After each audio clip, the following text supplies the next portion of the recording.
I'm Hifrog.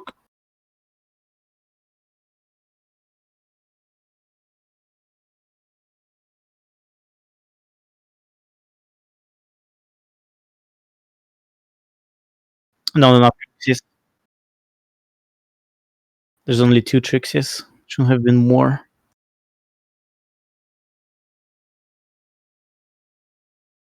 Well, I wasn't asking about Trixie that much, so it should have been more Trixies. Now that the set is released, I can complain about that. And I can talk about Trixies all day.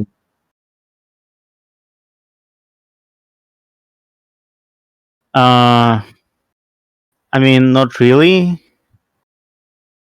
Not really that different, but anyway.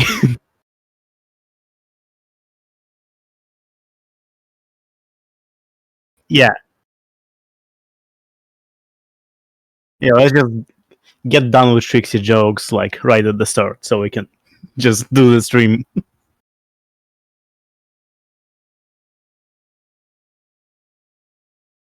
I can hear you, yeah.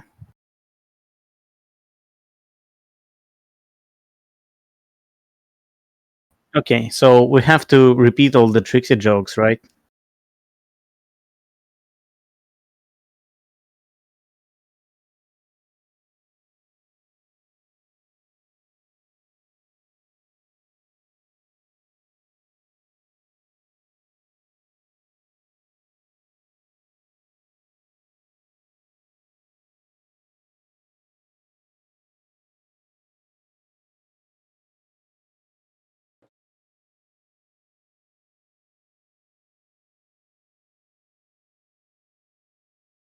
I don't think I can still hear you on stream.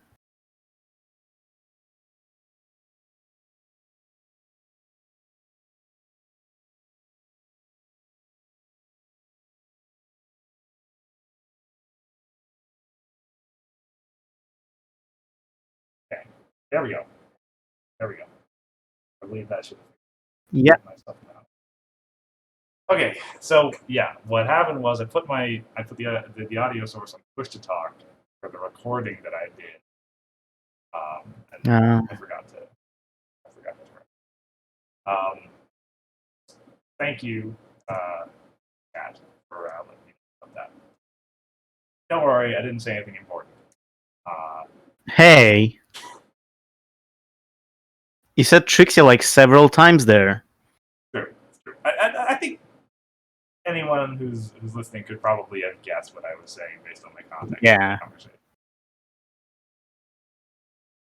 Anyway, before we start, as has kind of become the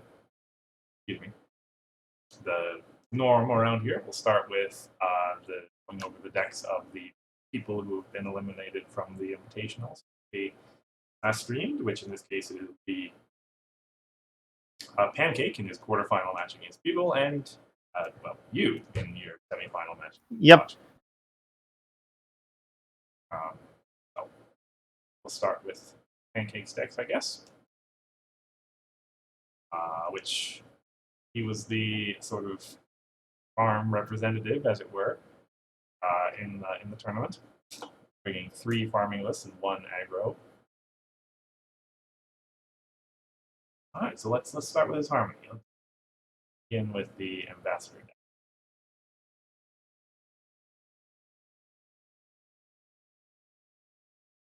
Well, I guess one thing that's interesting, I look, and I'm pretty sure he was the only guy who brought 2 decks that were the same archetype in the same format, right? Everyone else. Yeah, I guess that's true. Farm and control, farm and aggro, yeah.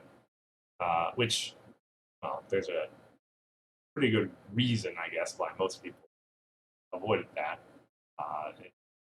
There are only so many epics to go around, right? Yeah. So kudos to him for finding a way to make it work in 2 decks. Yeah, Harmony has a lot of epics, so yeah, for sure.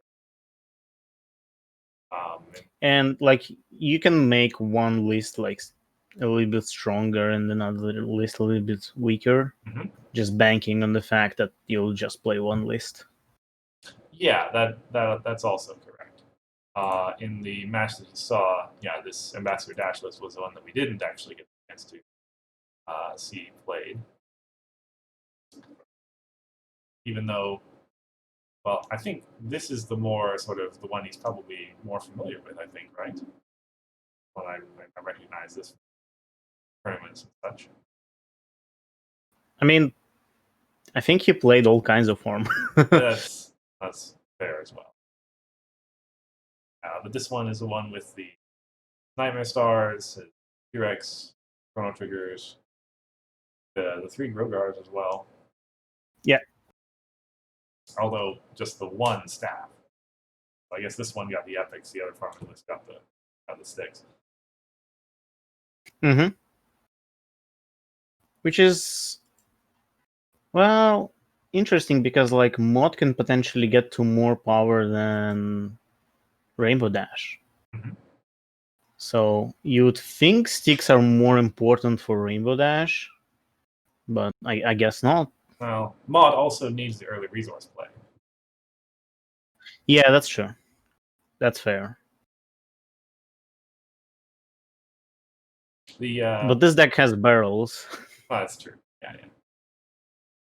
The Portal to Tartarus is a good inclusion.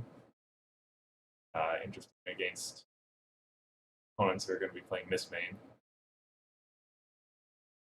Yeah, or combo decks. Or, yeah, any kind of combo decks. And Study Session is also annoying against many decks.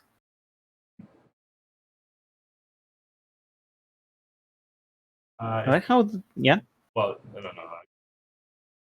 I like how this deck has so much mass removal. There's free Catajacks and free school shutdowns.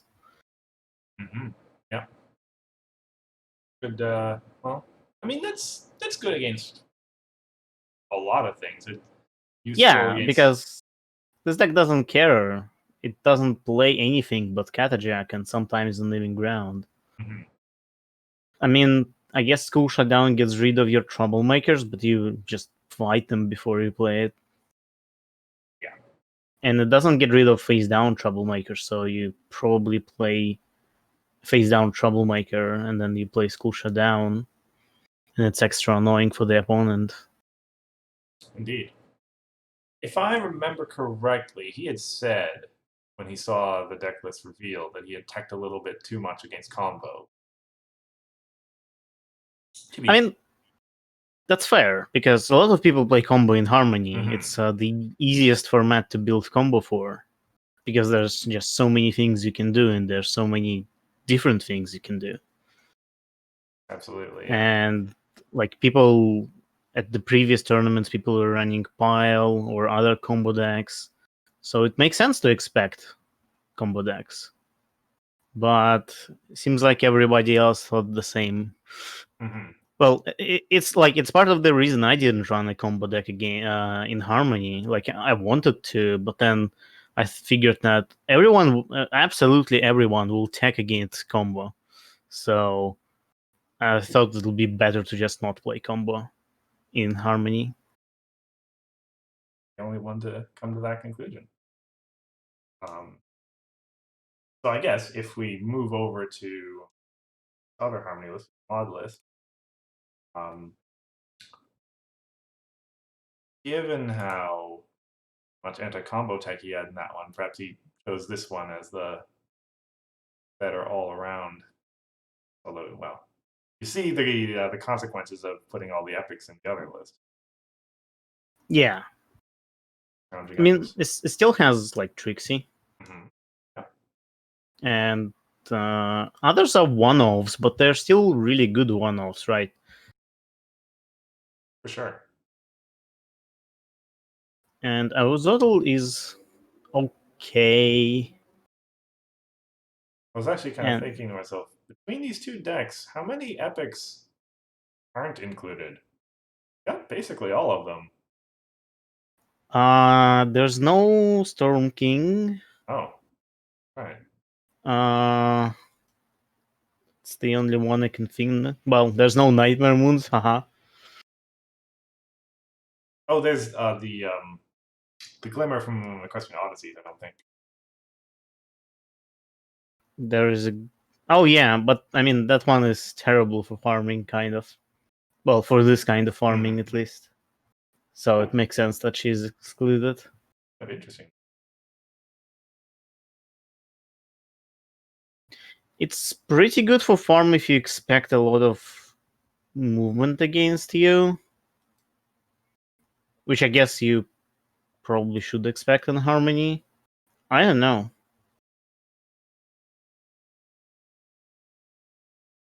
But like, yeah, like, so I'm curious, is Discord really more useful than Storm King here? Because Discord is like 7 power, only 1 point. It does like some shenanigans, but yeah, is a villain. Yeah, he's a villain, but like this deck has plenty of villains anyway. I feel like pretty much every card except like 2 cards are villains, and I count Chrysalis as a villain because she's kind of, I mean, not exactly a villain, but pretty similar. It's close if you equate 2AT to move back, Yeah. 2AT to unfrighten. Yeah, it's just friends don't lose abilities, and that's pretty much it. Which is important, but it's still only like 2 cards in this deck, so. Yeah. Another interesting decision, I guess, was the choice to put the Big Max, the Chaos Big Max, in this deck rather than in Ambassador Dash list. Yeah, so that's what I thought. Like this deck goes for power way more when Mod can get power herself, right? Like, well, so Sticks, yeah, makes sense for like flipping the main. But Big Max, I don't know. Given that the other deck is also like purple, so could potentially put things on top of the deck.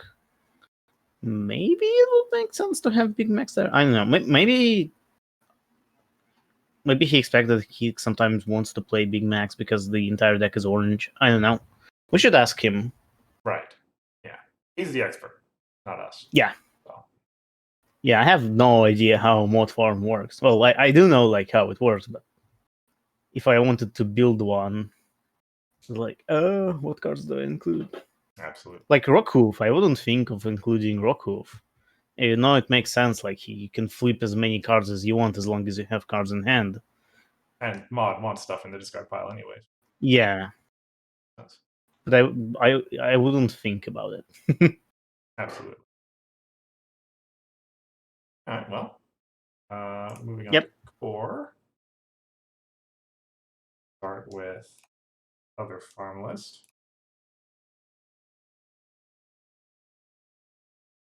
More farm. Right. A more, well, a faster farm, I guess, given blue. And yeah, but it's really hard to farm in core right now. Generally.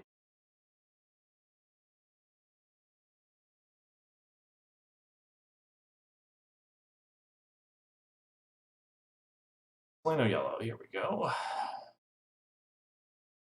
Right. I really like the lack of friends in this deck for Pony of Shadows. True. You will like everything. Well, I guess it's not strictly speaking true. If you hit a Raptor Razor and there's no Troublemakers out, you're a little sad. But otherwise, you'll like everything. Yes. But you probably will have a Troublemaker. So, I would like to see Embers in this list, but I'm biased. So, how does this deck form? Like, do you just rely on Flash Magnus Shield, or do you just go for it with your free power main?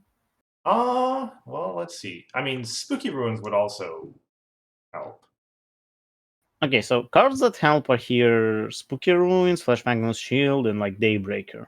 And staff, well, any of the friends. Yeah. And staff. But they still have to like kind of rely on that you'll get those cards. Probably get one of them, I suppose. Because any of this will work. Right, and also just the flip average in general is almost 5. So you this deck has a very high flip average. Yeah, but like, let's say you're farming Storm King, so you flip a 5.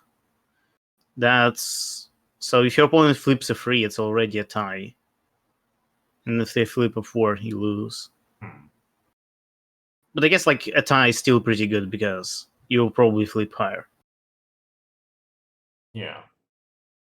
But so the thing is that like to get Spooky Ruins or Celestia, you also need yellow. So really, your only kickstarts here are like Dramatic Entrance and Flash Magnus Shield, and Daybreaker, and the stuff. Well, that's a lot of cards, I suppose. You'll get some of them probably. Right. Yeah. And you do have um, the play of Rogar into Tempest Shadow if you want to score points that Yeah, way as well. yeah. And you can also just go for good old Confront. Hmm. Yeah. Raptor And with Razor. Mullet, you can double face off. Indeed. And with Writer Raise, yeah. Yeah. Raptor Razor to find, well, aggro card behind it. Mm-hmm. This this is the deck that did take a game off of Bugle, uh, with admittedly a pretty awful draw on Bugle's part and a pretty good draw on Pancake's part. But Raptor Razor was a star in that game. Yeah. I mean, what is it? 3 AC for what, 10 power? I would Uh, take that. with a 7 power troublemaker out, yes. Yeah. Well, 9 power, I guess. Yeah, I guess 9. But still, 9 power Yep, for 380 is pretty good. excellent deal. Yes.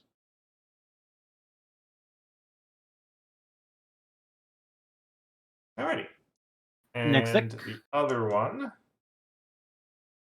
is not a farm. yeah, a admission, I suppose, that you can't build 2 farm decks in Harmony, Yeah, not enough or troublemakers in core core. rather. Yes. So this one was a little bit of an interesting one. If I recall correctly, during the match, he said that the idea essentially was that blue and pink's entry were all really good cards. So, yeah, It's true. decided to make a yellow, pink, blue tricolor. And I mean, that's fair. All of the pink and blue entry are actually really good cards from different standpoints. yeah, absolutely. Um, so yeah, we're looking at an aggro deck that's got a lot of cheap stuff in it. Looking for card draw with Gabby.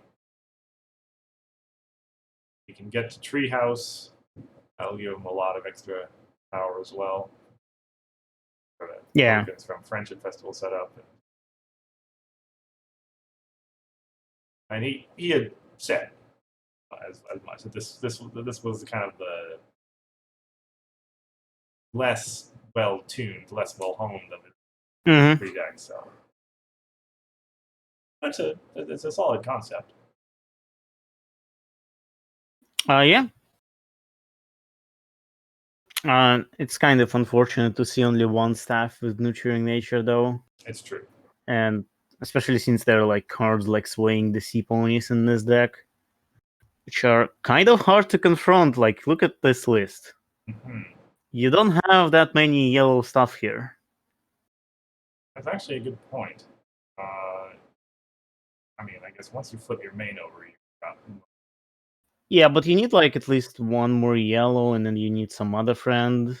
Mhm. And like having at least one more yellow for this deck, I think could actually be kind of hard because it's either a tricorn, which is hard to play, or a Middlebrook, which you usually don't just play, right? You don't play Middlebrook for the free power, and that leaves you with Zephyr Breeze, who is temporary, and the Bunyip.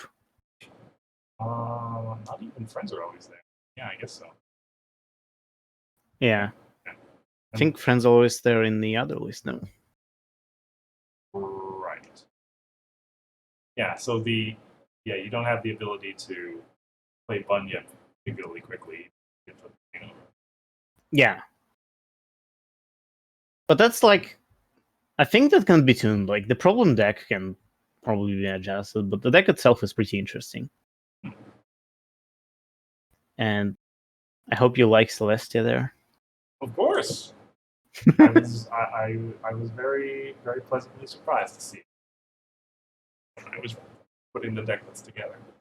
So yeah, now it's officially a competitive card. So if you didn't rate it that way at the Sequestria, Sequestria review, you were wrong. Yes, so I have no. I honestly don't remember. I imagine I probably. Yeah. Anyway, a fine match we had with him and Bugle, and the effort that he put in. Next up are your decks. Hooray! They're not that interesting. Where are my decks? Oh, there we go, at the very end.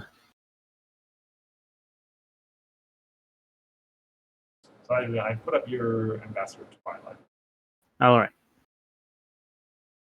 So yeah, this deck was heavily inspired by Bugle's deck. I think it was Twihard, he called it. That's his name for it, yeah. Yeah. Like, I've been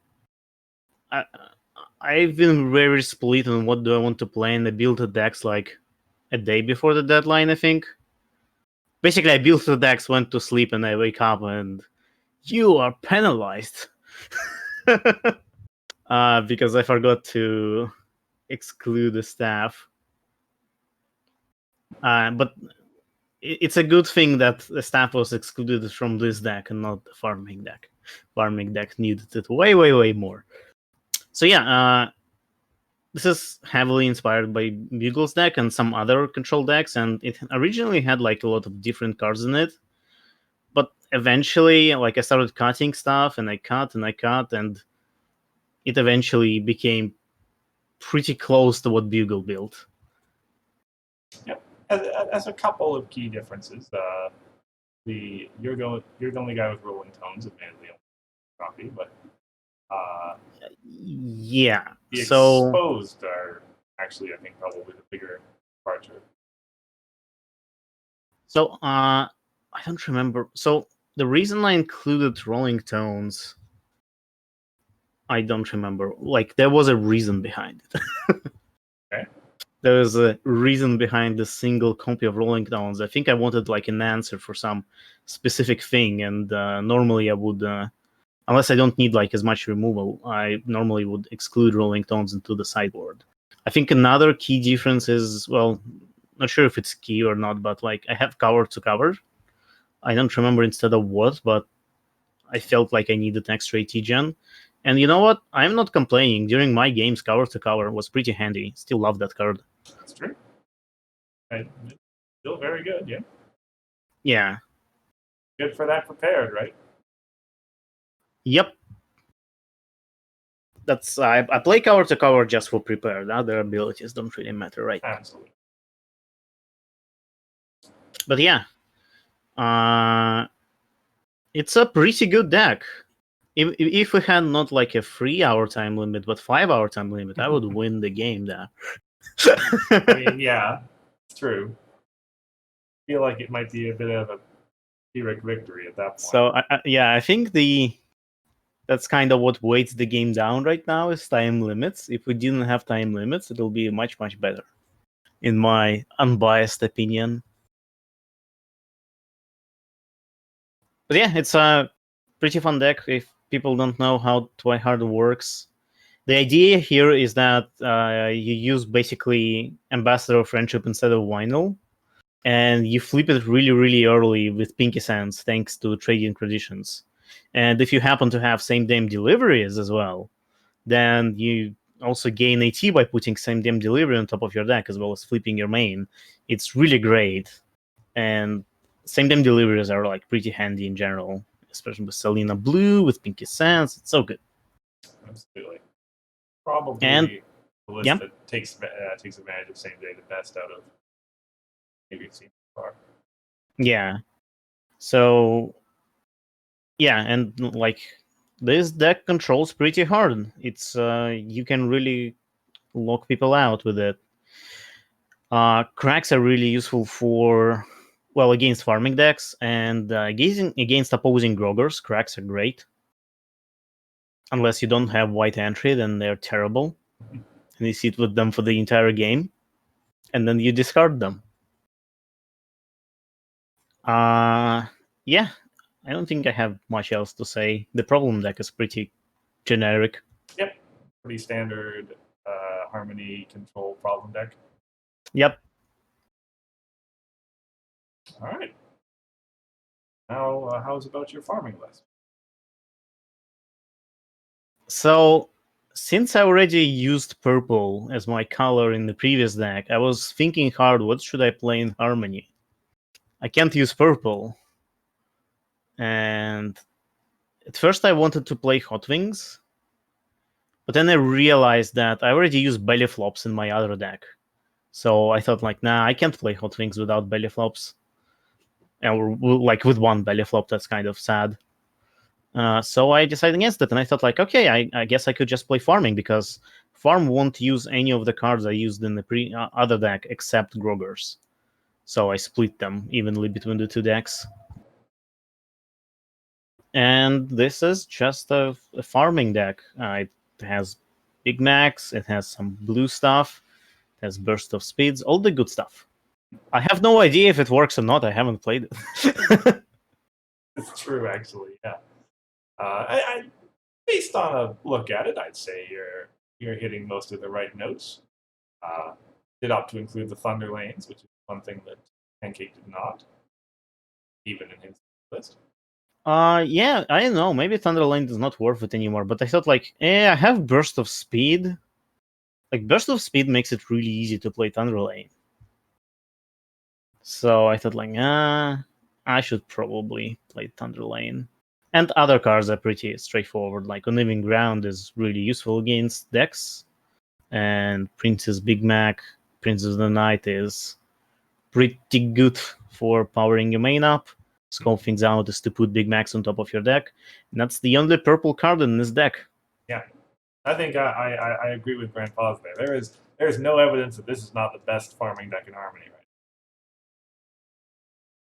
That's true. It is the best. No, it has tricks in it, so yeah, it is the best. All right. All right. Next deck. Well, yeah. Now we're on to core, and your is this the only Combo. combo deck in the tournament? Actually, Well, if you count Selena, then no. If you don't count Selena, then yes. right. It's the only sort of pure combo. Yes. What a world to live in. The only combo deck in that one is core, not even Harmony.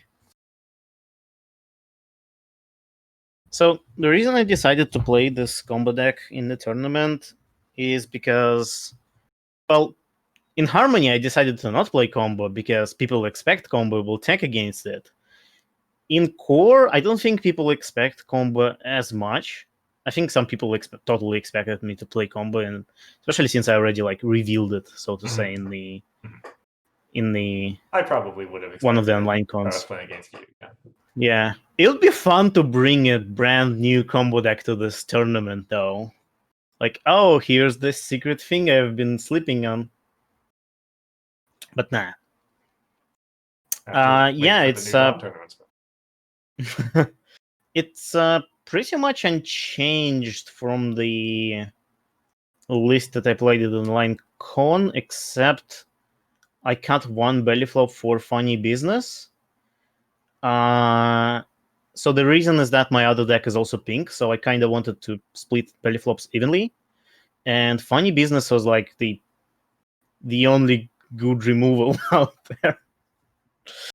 Like the alternatives are Sorry Stamp, and the problem with Sorry Stamp is that at the end of the game, when there's a race, like who will they get 15 points before I can go off, right?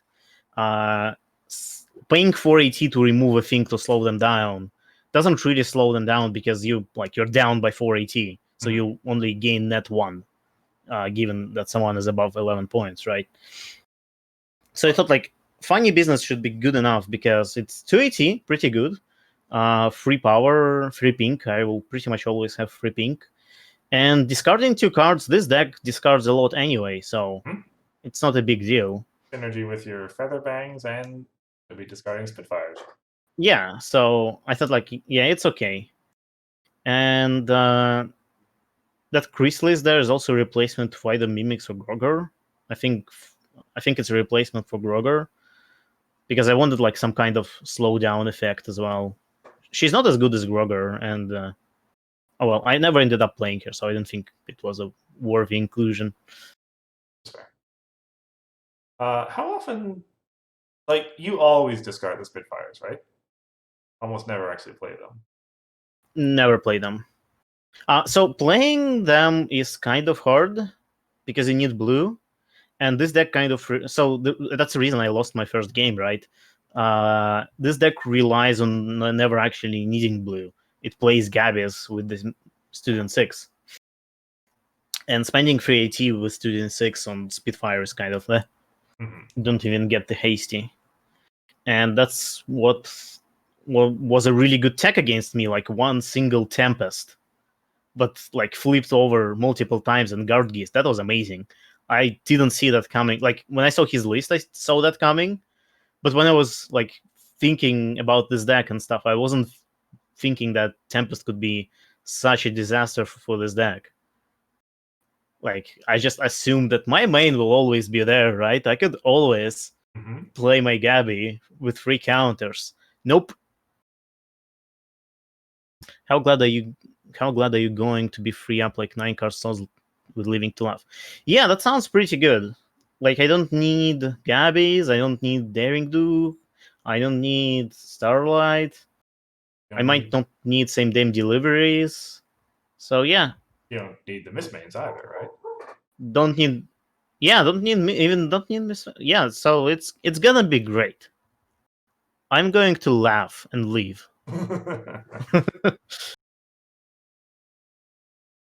Because you can pack so much more stuff against other decks.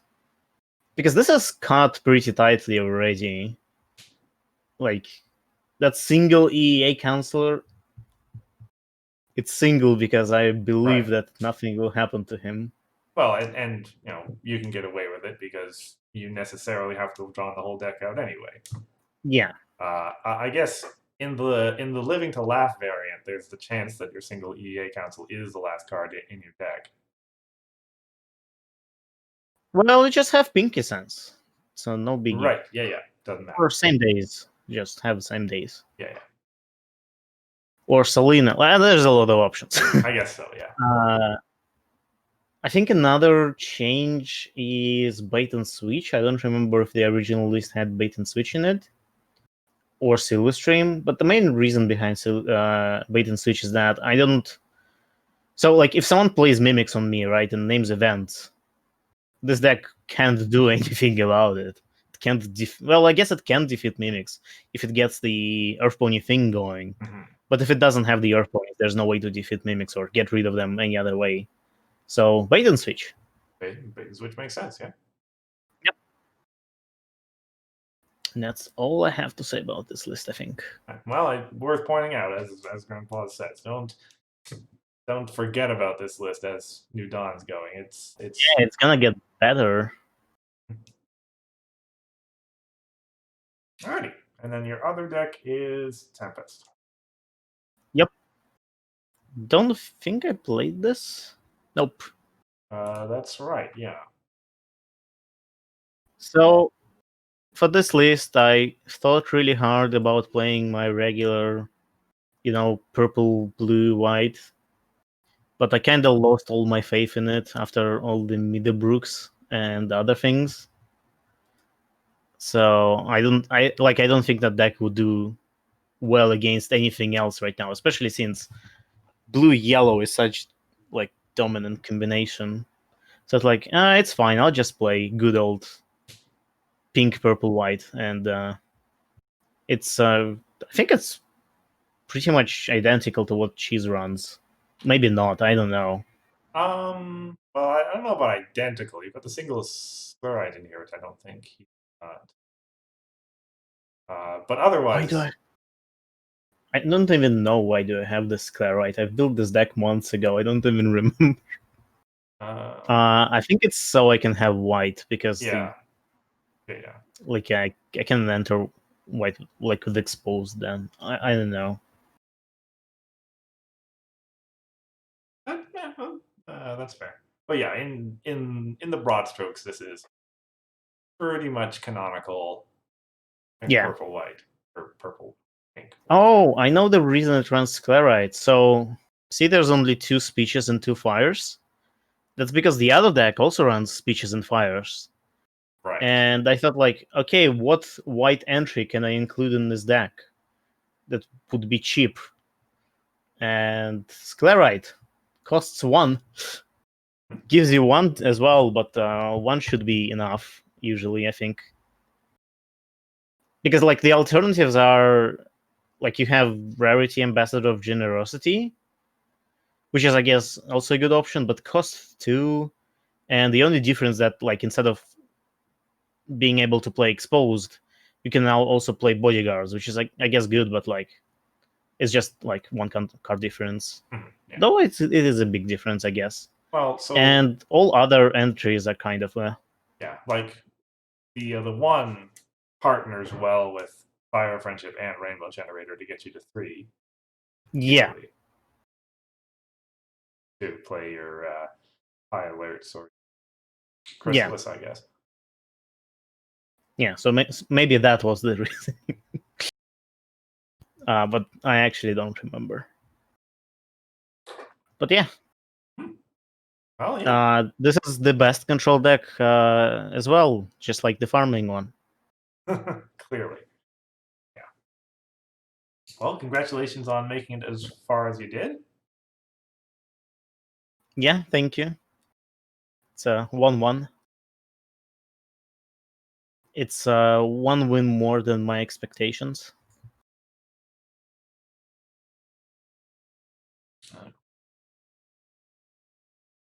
Oops. Give me 1 So we're second. going to the Yeah, I was spoilers. going to. I just realized I got 1 change here. And before surprise set review, you're here for 3 more hours. Or more. I think last one was like 5 hours. Something like that, yeah.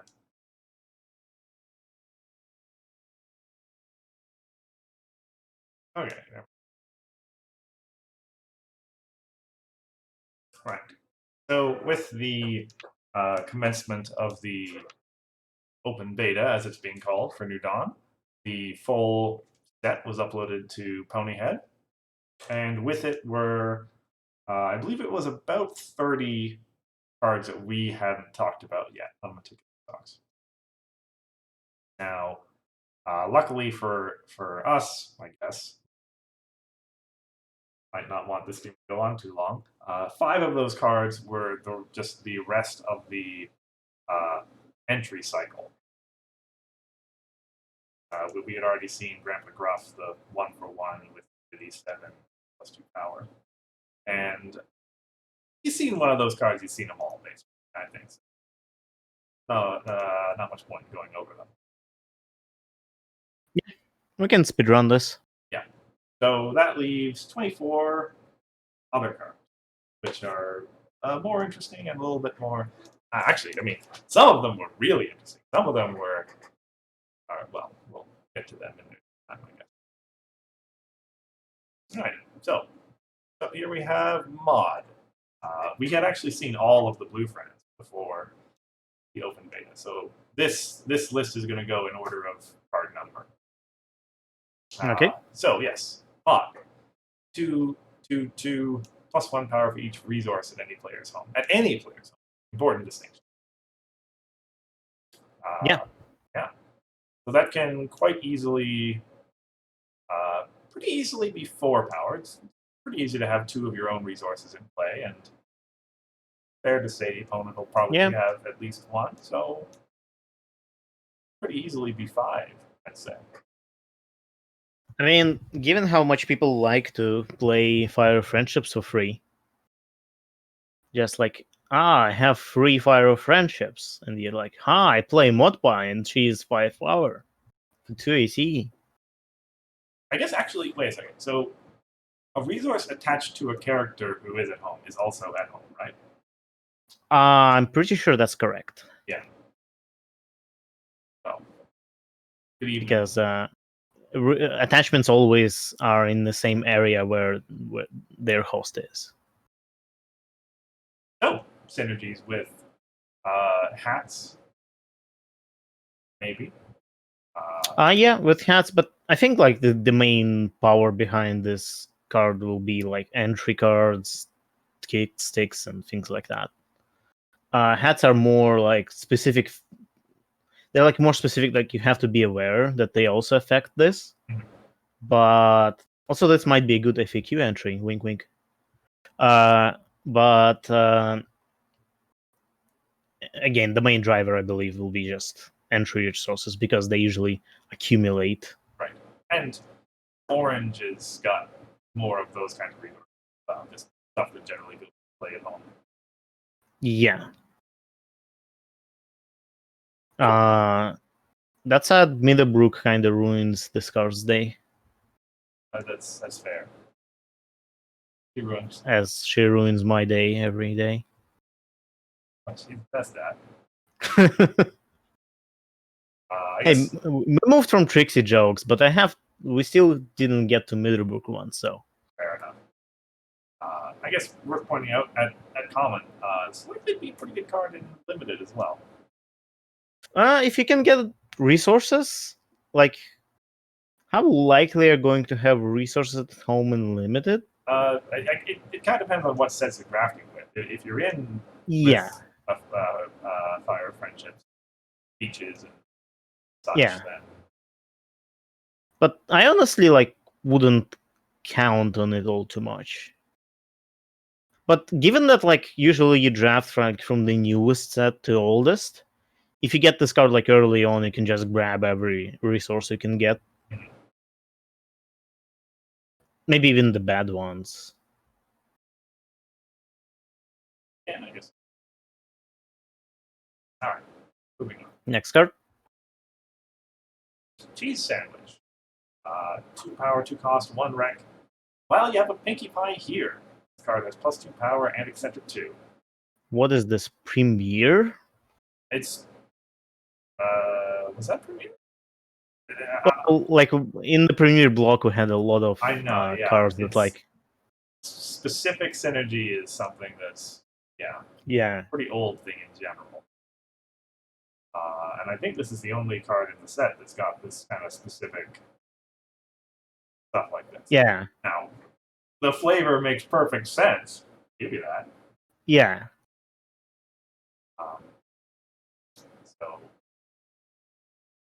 Yeah, but I mean, there are a lot of Pinkie Pies in the game you want to run. There's Professor of Laughter, there is Mains, there is pretty much any pink entry is Pinkie Pie, right? We have Bait and Switch. I think there's the new Chaos Pinky. Not Chaos, but Tricorn. Right, yeah, try Pinkie. The problem is that this is location restricted, which makes this kind of more But imagine second turn you play Holiday Spirit into this. Oof. Oh my goodness, yeah, that is a really strong play. Sounds fun. With that could that's not necessarily It's ideal. 8 power eccentric too. Yeah. Most opponents are going to be running starting problems that are 6 for 7 for. But it's not going to be, but it's most of the way to a deal. Mm-hmm.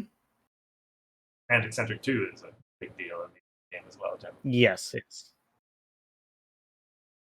Oh yeah, seems reasonable. Yeah, cool flavor. Also, could be really good in draft. I think if you get Pinkie Pies. Oh yeah, yeah.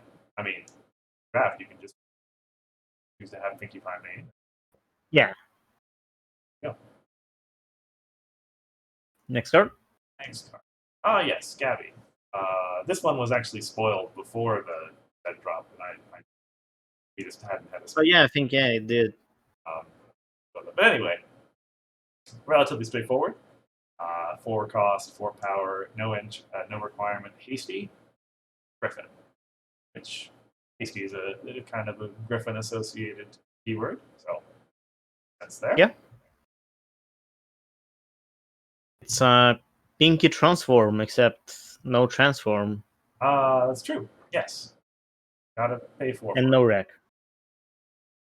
I don't think I can't see applications of this in constructed, but in limited you love entry, and 4 for 4 is great. I mean, 4 is a lot of AT, but it's still great. And hasty also makes it a face-off trick.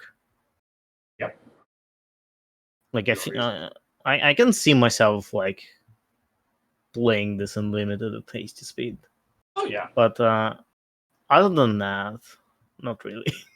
That's a fair thing to say. Yeah, maybe a little lacking in text for constructed application. Yeah, but it's entry. Yeah. Can't really ask more. For sure. Okay. Next card. Cozy Glow. 2 cost, 2 power, 3 rec. If you would put a non-chaotic flipped card on the bottom of your deck, you may put it on top of your deck instead. Pretty good that this has that restriction. Otherwise, it'd be really. I would love it if it didn't have it. It would be like Hooves. I think I would still prefer Hooves because you can put something else, but it's still pretty good. Well, if it didn't have the thing, it has the thing though, the restriction. So yeah. So what? I'm putting Star Soul Research back on top of my deck. That works. Oh look, I flipped Star Soul Research. I'll put it back on top of my deck. That's harmony. Do the same thing with same day. Yeah, well, you can do the same thing with any high power card. Pretty much, yeah. Just has to be on top of your deck. It also works kind of like Meticulous, in a way that you flip the card and you can choose: do you want to keep it or do you want to get rid of it? If you flip a speech, right, and it's the middle of the game where you're already good on your entry, sure, it can go on the bottom of your deck, but if you flip something valuable, you can keep it. Actually, yeah, that's a really good point for all those games where you flip something and not necessarily even what it did for the face-off, but you're like, oh man, I wish I could have that back. Yes. Have it back. Like Bunny Up. So yeah. Selena, important event insert here. Yeah. Yeah, so it pretty much works like Meticulous in that regard. So yeah, pretty fun card. 280 for 2, also pretty good. Mm-hmm. Fine value. Yep. Should, not as much value still in the blue, but it shouldn't be. I think that's a little much. Yeah. Okay. Nah, every set has to overshot Selena. That's how I'm going to rank cards. It's the Thunderlane test, but Selena. Well, I mean that's honestly fair, perhaps. But okay. Queen Novo. 3 cost, 3 power, 1 yellow, and it is our progressive yellow unity card, which is persistent at 5 and at 10. When an opposing character enters play here or is moved here, the character gets -2 power until the end of the turn. It is calming, except the way we all thought calming should have been from the start. Yeah, it's super calming. Calming that actually works all the time. Yeah. Which is pretty good. Until the end of the turn. That's true. Until the end of... Well, yeah. Just like calming. Yeah. And that's That's pretty good deterrent, generally speaking. It is characters in total, so if this is parked at a problem, um, it's probably going to be pretty tough for the opponent to confront it, generally speaking. This At least, card would be really interesting with day shift. oof. Yeah, because you could keep it at the problem. Like, so the thing about this card, right, is that you're probably not putting it in an aggro deck because it doesn't really do much for aggro, right? But in a yellow control deck, I think this can be like a pretty good, like in purple yellow control, right? You move their friends back, and they have to move them back or play new friends, Hmm. and the calming effect applied. So it's really annoying and it's really hard to confront problem. It's like having eccentric, except it scales with how much things you play, right? Absolutely, yeah. Uh, that's why it'll be really interesting, like if there was something to keep this card at the problem. So if they do like a double face off, right, this card like stays at the problem. And it has Um, free power, which means you can't use the trading water. yeah. So that's kind of unfortunate. But like, I think this card would be pretty good in the purple yellow list. Hmm. Purple yellow, pink yellow, perhaps as well. Also, sometimes plays a bit slower. Yeah. Yeah. Yeah. But I'm thinking here like pure control lists on the Oh, yellow. oh, for sure, definitely, definitely. It's interesting that it doesn't work as well with troublemakers because then the -2 power is pretty Yeah. irrelevant. Yeah. But like, eccentric decks work, right? I've Yeah. seen a couple of good eccentric decks, and eccentric also does nothing for troublemakers. You can definitely control people without troublemakers. Oh yeah, absolutely. Uh, so it'd be interesting to see yellow white. One thing I really liked about yellow white color combo, at least in the old core, in the new core it's less true. In the old core, you could build yellow white as both control or aggro. Well, like for control you had like bedtime, and other cards you had like showy cards, and for aggro you had Kratos and all the good yellow creature choir and so on. Yeah, yellow white, especially given the direction white's moving in this set, could be a pretty good possibility.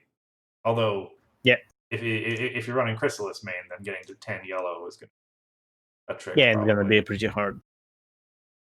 You'd need 7 yellow, which is a stretch. Next Okay, card. yeah, next card. Sanctuary Patience. 4 power, Uh, 4 cost, 3 rec. When this card leaves play, put 3 critter tokens in play. this looks like Furball.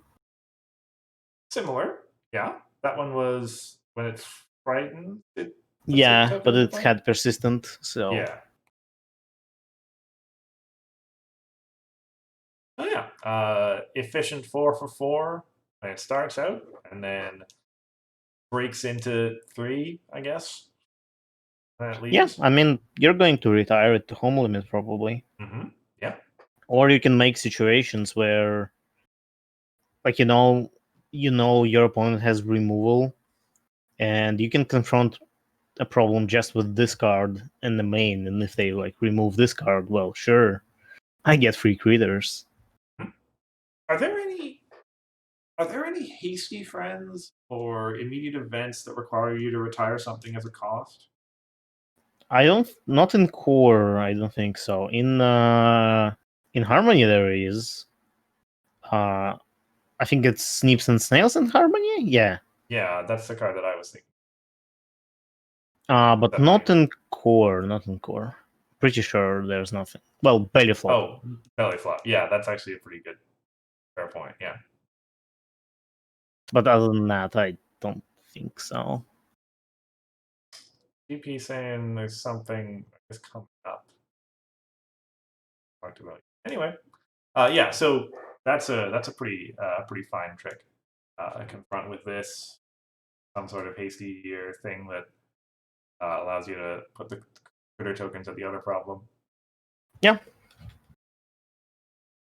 could play the creepy crawlies on this and get 7 critters. Oof, that would be pretty good as well. Oh yeah, Next card. nice card. Mudbriar. Orange and pink, 2 power, 2 cost, 3 wreck. When you draw a card, if it is the third card you have drawn this turn, a rock token, and your token friends can frighten. So I have flashbacks from Pile with this text. it is actually pretty close. Yeah.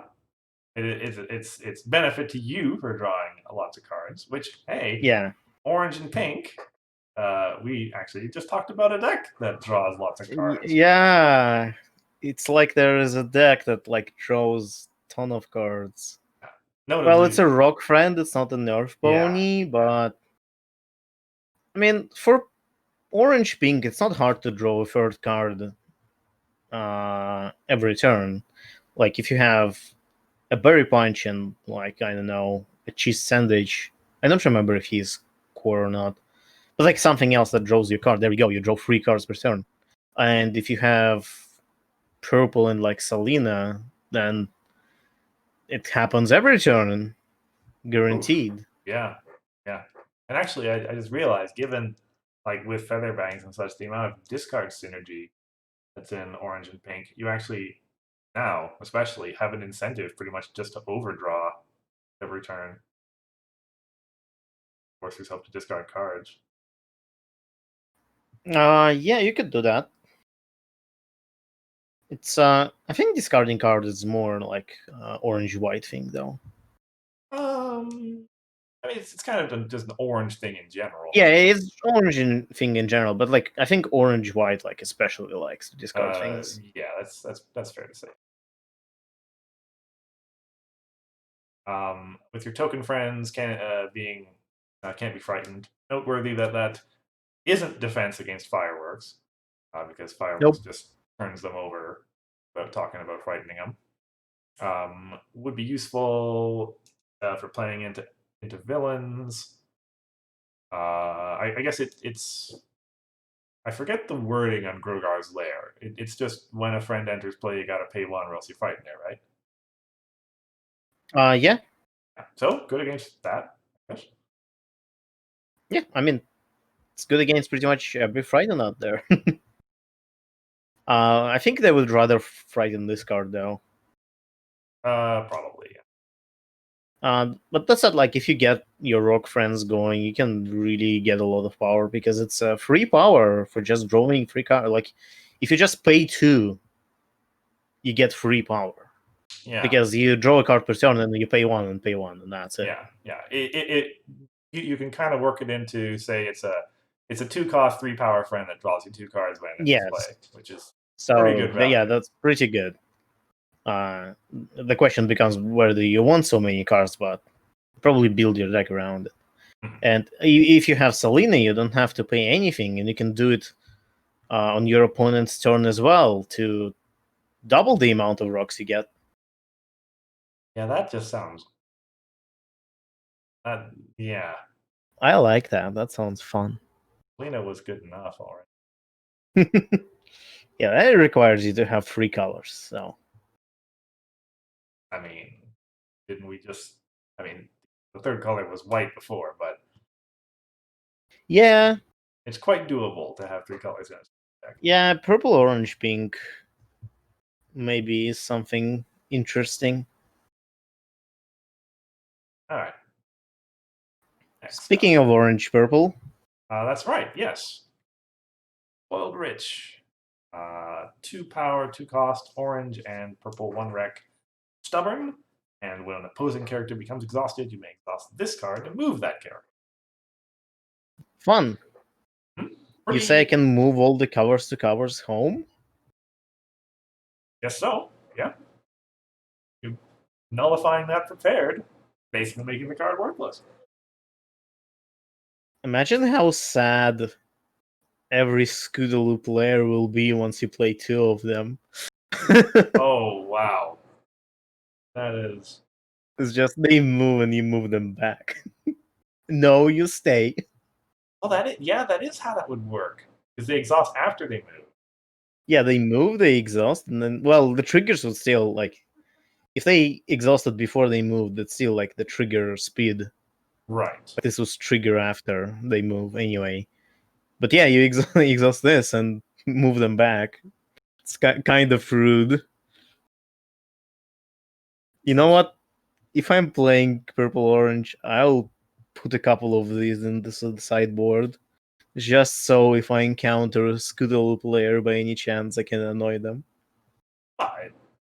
Plenty annoying for reasons other than Scootaloo. Sure. Oh yeah, absolutely. So other than the cards that exhaust themselves, Pam Pam, you can exhaust their cards by yourself. All of your exhaust effects become move effects, and suddenly Muddy Root becomes useful. Well, kind of. Well, just as you say, yeah. Exhaust effects have been worth valued at around 1 AT, and move effects are 2, so you're saving yourself an AT, essentially, Yep. every time you use it. And this card is sitting at a pretty nice spot on the requirements curve, so. Yeah. It's nice to see repeatable force movement in colors other than blue purple. I mean, I guess we had Spike, but like Spike was the only card in just purple. Something to look out for in orange purple and orange purple in general. Oh yeah, orange and purple have gotten a lot of really awesome. Yeah, a lot of love, and I like that because I like purple. Anything good purple is good in my books. Although, funnily enough, orange is actually the color that I've used so far for my purple aggro most often. Anyway, moving on. Burnt oak. Burnt oak, yes. Orange and white. 3 power, 3 cost, 3 wreck. When a player plays a card, if it isn't the first card that player has played this turn, that player discards a card. So, playing Chrysalis Mane. The opponent's first card costs double, and every card after that they have to discard a card. Now, granted, you have to deal with that too, but that's starting to sound pretty awful. Yeah, that sounds pretty bad. But at the same time, they choose which card they decide. If it was a random card, I would love that so much more. I guess so. See, let me see. I'm thinking of like Smolder Mane and such. Generally, yeah, the opponent has fodder. So it's something they wanted, right? Yeah. Well, with Smolder Main, they have to like choose carefully. Maybe they have a low power card, but they really like it. But here they can just choose anything like Speech, fine. Or they can even have Pinky Sense. But I guess Pinky Sense helps against random discards too.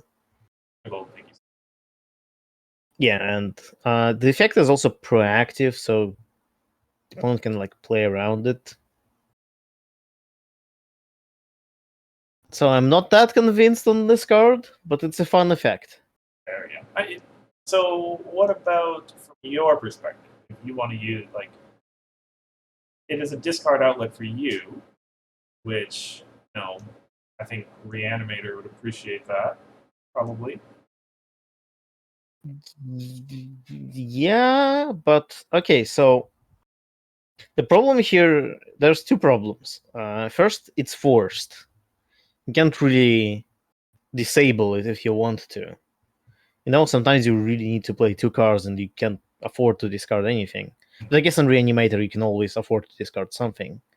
But how often do you play two cards on the same turn in Reanimator? It's a genuine question. I have no idea. Right.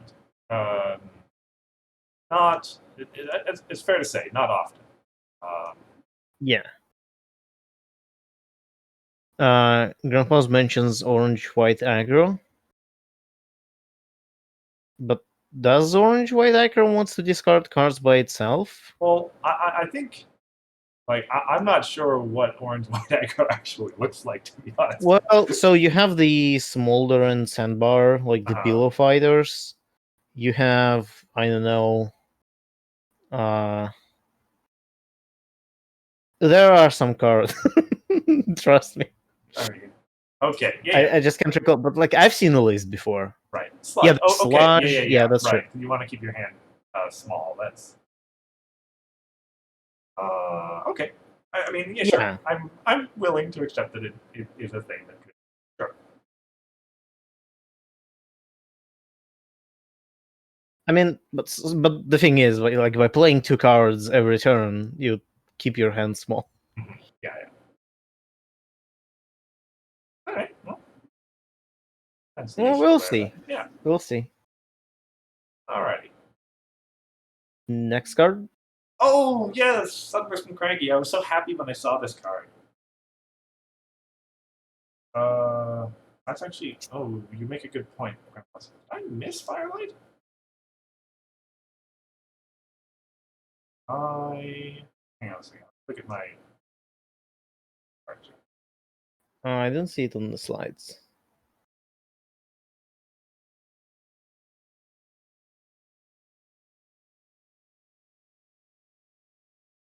Anyway, while you do that, I'll read out this card.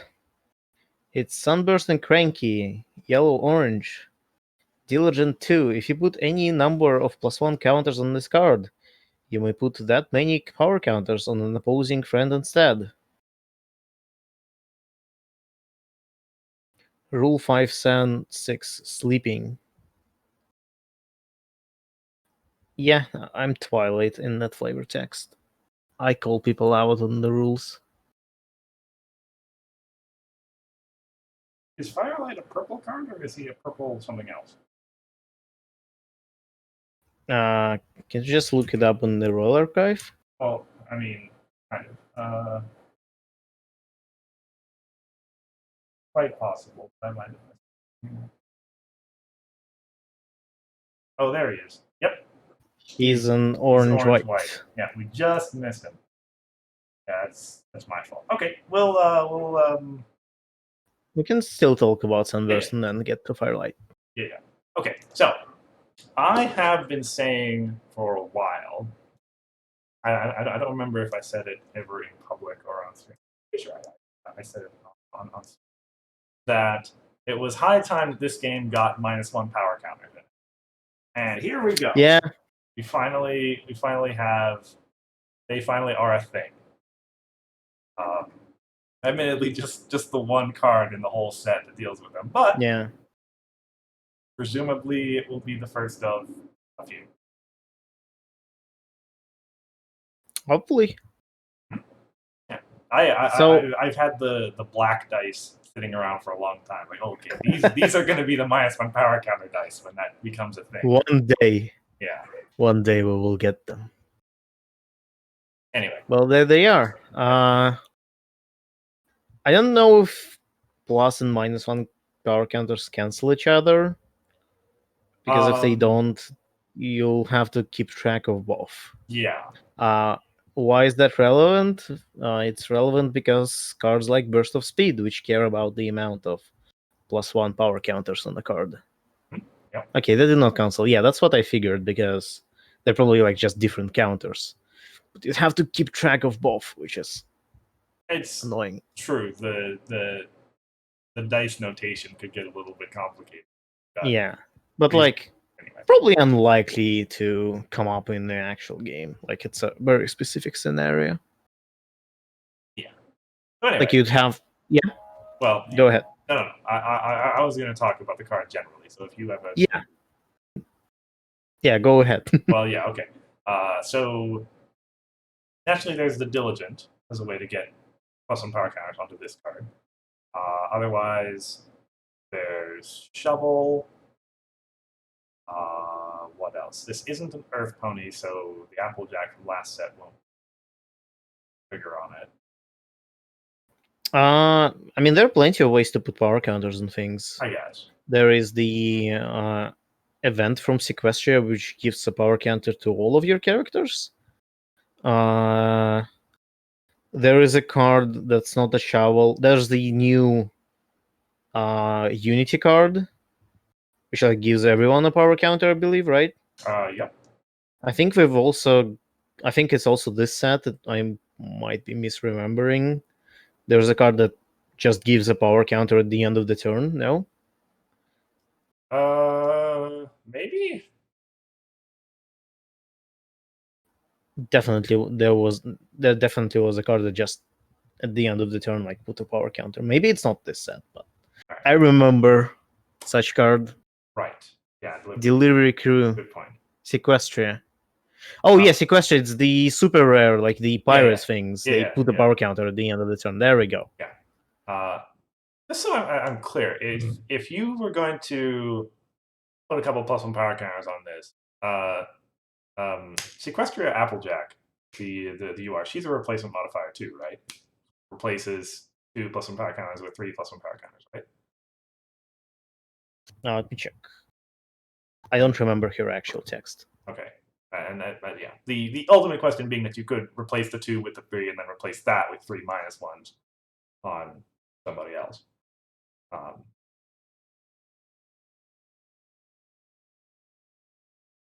Okay, GP saying yeah, that is how it works. Okay. That could be interesting. If you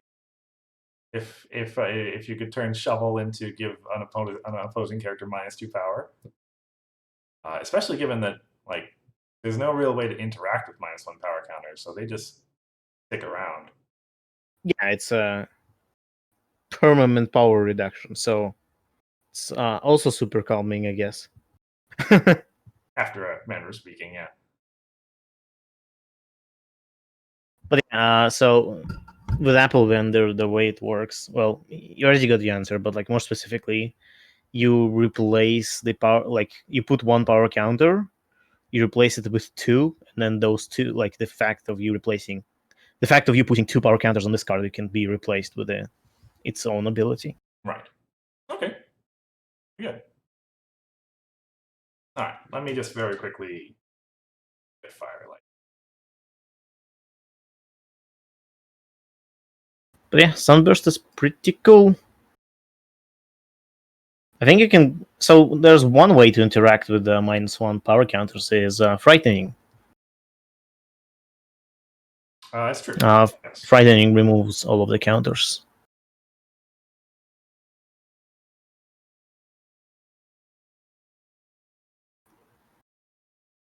Wouldn't it be fun if Sunburst said opposing character? It's like Applejack, Ambassador of Honesty again, but reverse. That sounds potentially awful against certain decks. Against many decks, because your main has 0 power, you have no way to interact with that. Yeah. And you have no entry. Yeah. Potentially a problem to implement a card that can wreck opponent that badly. Even flipping the main won't help. I like that. That sounds fun. True. Oh my goodness. Anyway. Yeah. Okay, here he is. Firelight. 1 orange, 1 cost, 1 power, orange and white, 2 wreck. When this card enters play, if you didn't play it from your hand, you get to put 2 +1 power counters on it. Speaking of which, you can play it from your discard pile by banishing another card from your discard pile as an additional cost. So we were just. I'm pretty sure we already discussed this card. Here? I remember us discussing it. I think it was on previous stream, no? But we can discuss it again. Honestly, I'm up. I don't remember. Maybe.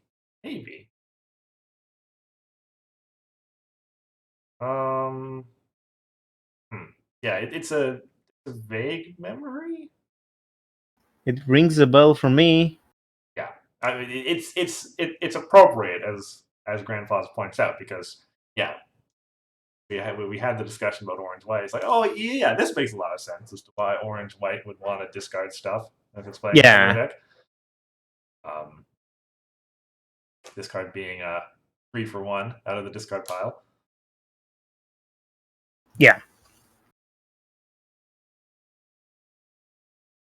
Maybe we didn't see like the full art, but I definitely So it was.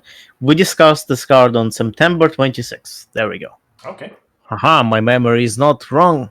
That was a fair while ago. That must have been a artless version then.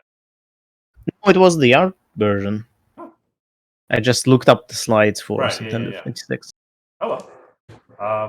Yeah. So I guess. But yeah, Worth I mean, mentioning as the tangent to orange yeah. aggro. Even before this set, like I've seen some attempts at orange white aggro, and they weren't too bad. So next card. Next card. Yona and Sandbar. 3 power, 3 cost, pink and white, 2 rec. Showy 1, and opponents must pay +1. Play cards to problems with 1 or more of your characters with Showy. So just like Super calming, showy. Right, yeah. Calming gets now to apply to moves, Showy gets to apply to plays. But not exactly. No more than Showy 1 on the plays, which makes a fair amount of sense, really. Yeah, but wouldn't it be more fun if it didn't have that restriction? Be like mimics, but way worse. Imagine having this with mimics. I mean, there was a well documented reason why mimics didn't apply to friends.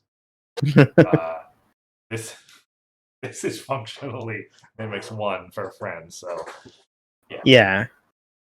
Only 2 problems, and only 2 problems which have showy with them.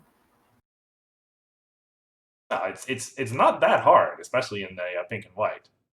Or wait, no, the unicorn tokens are prepared. Yeah, they're not. Imagine if unicorn tokens were showy. I have 32 showy at this problem. Do you want to pay 35 to move? That's fair, yeah. Still, it's not that hard to get showy. No, it's not. Maybe even like a showy deck would be a thing, because this makes showy much better. Well, the thing about showy is that you still don't stop opponents like cheeky moves with other cards, but taxing playing is pretty good. Especially like, you remember Silver Spoon? Everybody loves Silver Spoon, right? Mm-hmm. And that one was restricted to 2 or less, or 3 or less, I think. This one is unrestricted, so as long as they don't play a card at home, it's just +1, which is really great. And if they play a card at home, well, then they have to worry about how to actually move it to the problem, and showy doesn't help. Another thing is that it also applies to resources. I think troublemakers as well. Actually, not sure about the troublemakers. Isn't it like it was decided that? Wait a second.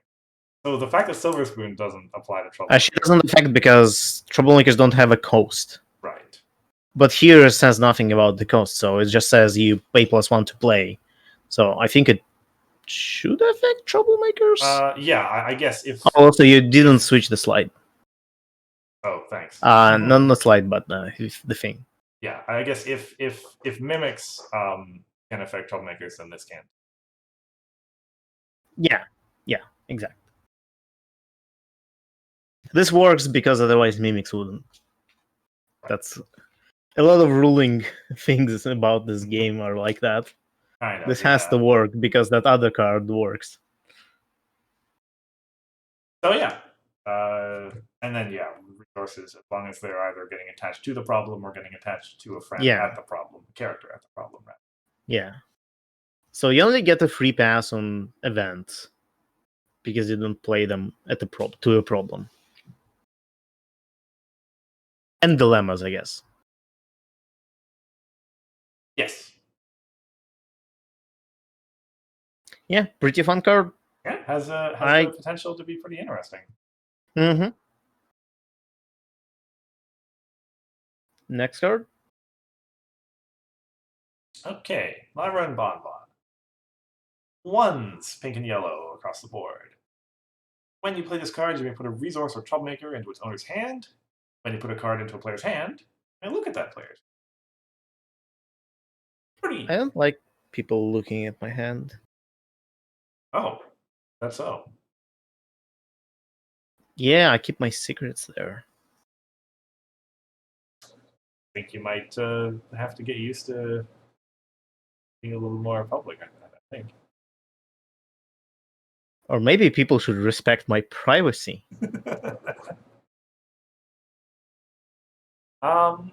See, it says May, so it's entirely up to you to invade it or not. It's fair, I guess. Yeah.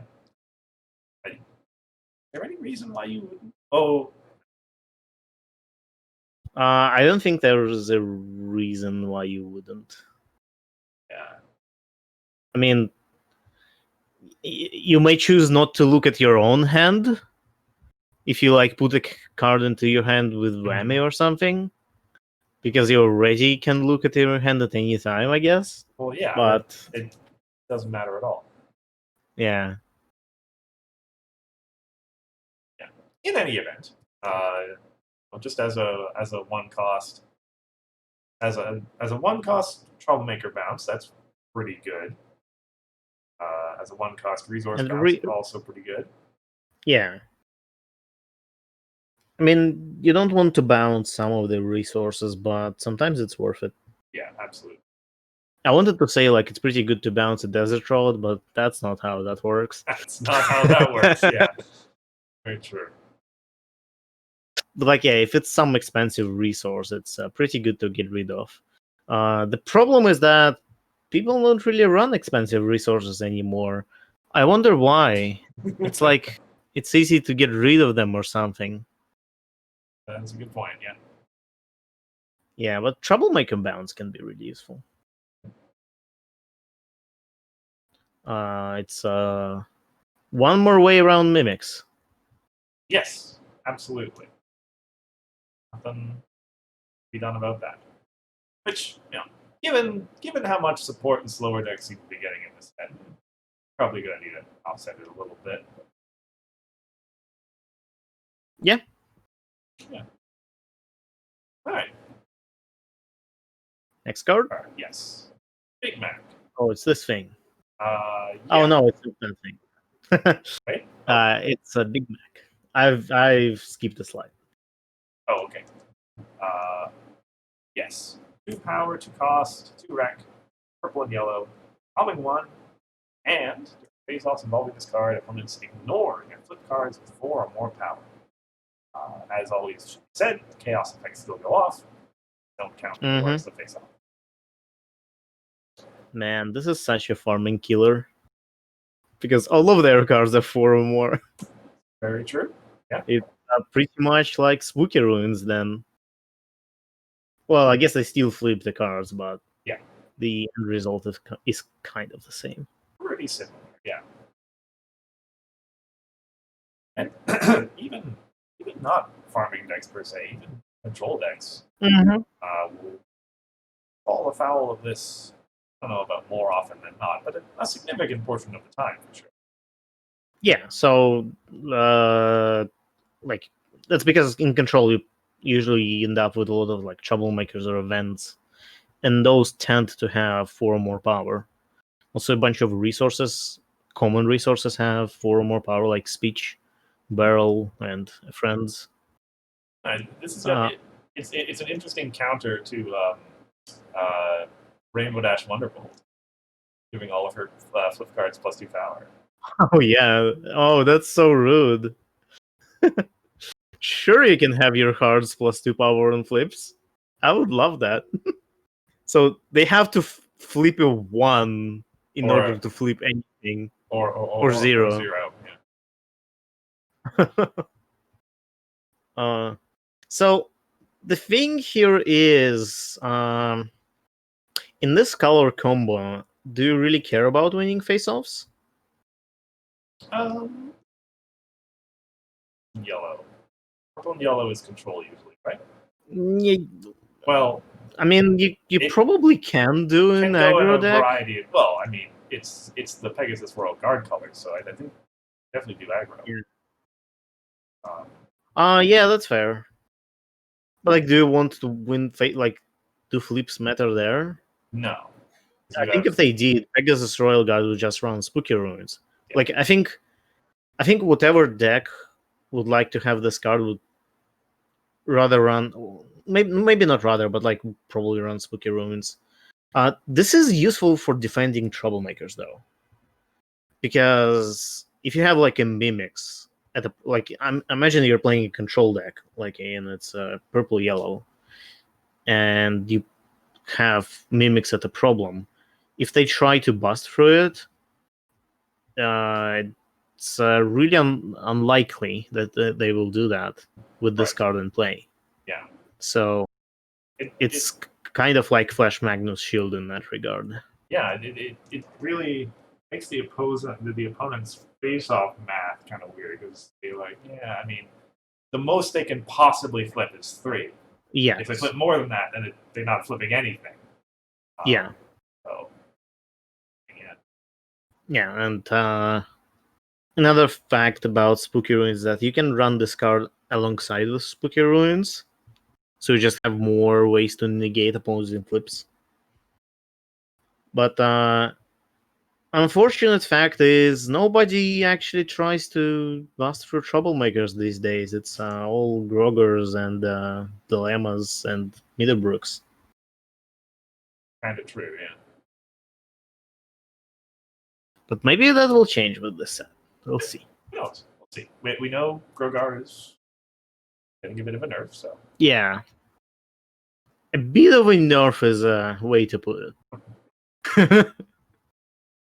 Okay. Next card? Next card. Yes, this is the one that you were talking about earlier. Yeah. This thing. Apple Monster. 4 power, 8 cost.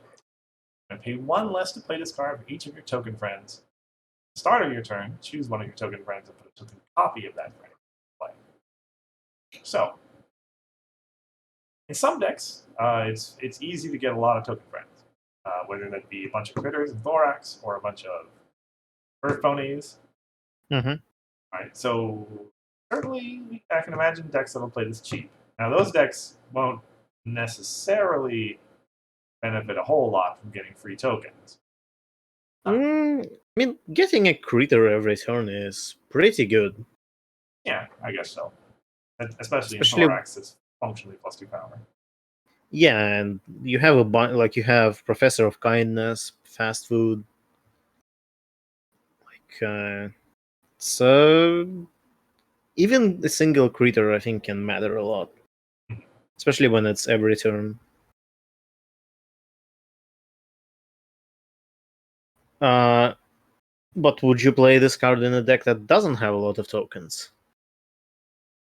Oh, maybe you're making like a token of a very valuable friend. Well, I mean, yeah, like a tricorn. I was actually just thinking of every turn stack another. What was it? The white. Okay, no. The white yellow changeling. Yeah, Timble. Timble, yeah. Or Bunyip. Yeah, something like that. Well, I get Bunyip is kind of counterproductive. Right, yeah. It frightens itself, it disappears. Okay, no, you know the real strat? You deepen in the pool this card. That would work. I mean, that's not core. And then they just multiply. Well, if you wanted to, do we have any copy effects in core that's not heard? I don't think we do. Oh no, we do have. We have Trixie, and we have Discord Second Opinion. Right. So yeah, so you dismiss this card with Discord, and then it keeps multiplying. Because the first turn you put a copy of itself into the play, and then the next turn you get 2 triggers, so you put 2 copies, and the next turn you get 4, and so on. It's Pegasus Royal Guard all over again, right? Except colorless. And you reanimate this to. Is Discord Second Opinion when he enters play? I don't remember. If he is, you just reanimate this, and then you reanimate Discord, and there you go. Grandpa's saying no. Aww. But yeah, So I'll admit that's starting to sound pretty scary. yeah, it's only 4 power multiple, but like it's still a pretty fun interaction with itself. Well, the fact Trixie that doesn't work. it goes Yeah? that it goes exponential is pretty. Yeah, but it's just like Pegasus Royal Guard, except much harder to pull off, I think. It's harder, but it also doesn't require you to do anything. It just goes on its own. Yeah, it just goes on its own. And once they get going, it's kind of hard to get rid of them too. Well, actually, Yeah, you can go. Yeah, you can go. There's a with card. Pegasus Royal Guard and just copy them. Yeah, there's a card coming up that'll make it. Yeah. Yeah, as Grandpa's mentioned, that Trixie can also put a token into play. The problem with Trixie that the token leaves immediately, so you kind of have to work to keep it around. Like, it's possible, but it's much harder. But I guess paying 5 ET for second opinion is also not ideal.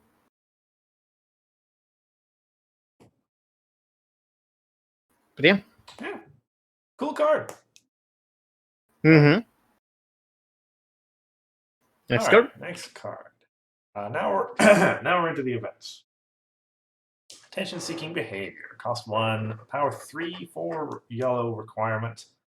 At immediate speed during a face-off, retire any number of critter friends with that many additional cards. Ew. Yeah, that can be pretty. That can be a lot of flips. I thought orange was the extra flip, not yellow. Yellow was the opposite. Yeah, critter friends are kind of easy to come by.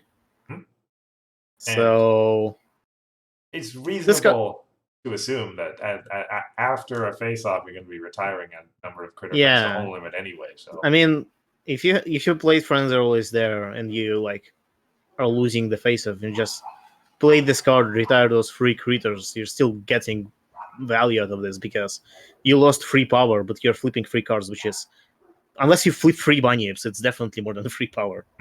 Yeah. So it's this card is basically like pay 180, win face off. As long as you have some critter friends, yeah. Yeah. Grandpa's, thanks for pointing that out. Yes. I had asked about the retirement earlier. This isn't exactly what I had in mind because you can't use this as well to do DFO tricks. But yeah, that's fair enough. Good synergy with our critter earlier that makes 3 more critters when it leaves. Yeah. But yeah, this is pretty straightforward. Big power yellow face-off trick. Yeah. Doesn't even I think it's matter as much if you don't have big flip cards in your deck. You're flipping 2 or 3 or whatever more of them. Yeah, unless you're like completely losing. This card is interesting because yellow has always been the color that, like, at least with nurturing nature, that doesn't really win face-offs, and because of how nurturing nature works and other things. So it'd be interesting if this card changes that. It's interesting actually that like this means that even if it is just after the DFO or whatever, and you think as a blue deck or a pink deck or whatever, oh, I'm just gonna DFO and easily win, no problem, and then your opponent still has 5 critter tokens remaining at home or something. You might actually still lose that face off. Yeah.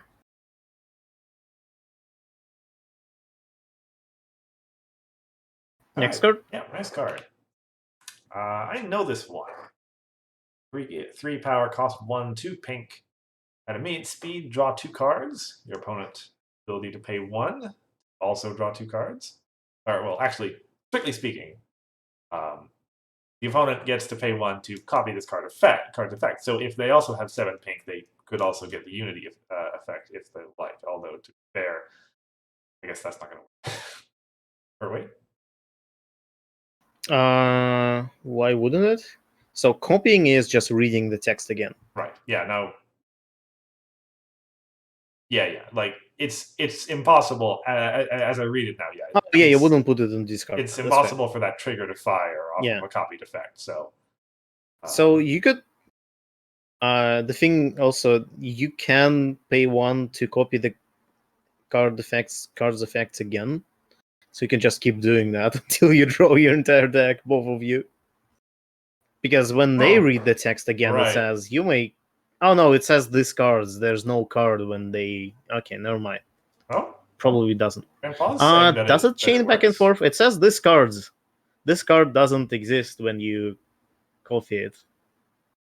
Well, it can be fixed in the rules. But yeah, that's what I was thinking. Like, it should probably go back and forth, which is very fun. Anyway, okay. Well, yes. If the How did I miss all of this during proofing? yeah, if the intention was that it works that way, then we can assume that Yeah. it will work that way. Especially when you're hitting that unity requirement. This is actually just immediate speed. Let's get this party started then. Yeah. Which is pretty good, especially in certain decks that want to draw cards. Yeah, I don't know what you're referring to. Wink, wink. I mean, I had that deck played You, against me a couple days you mean ago. the deck that, like, when you draw a third card, something happens? Oh, you put a rock into play. yeah, That's right. Of course, exactly. But even just in general, 1 AT, draw 3 cards. That's always been pretty good. At immediate speed, well, there's a few, I guess, reasons why it's better to do that at immediate rather than main phase. Well, yeah, you could draw into something hasty, something else that's immediate. Yeah, it's a trick. You can also have some cards that, like, gain power when you draw something. You could also draw some cards, like if your opponent puts something on top of your deck and you don't want to flip it. Well, there's plenty of reasons to draw at immediate speed.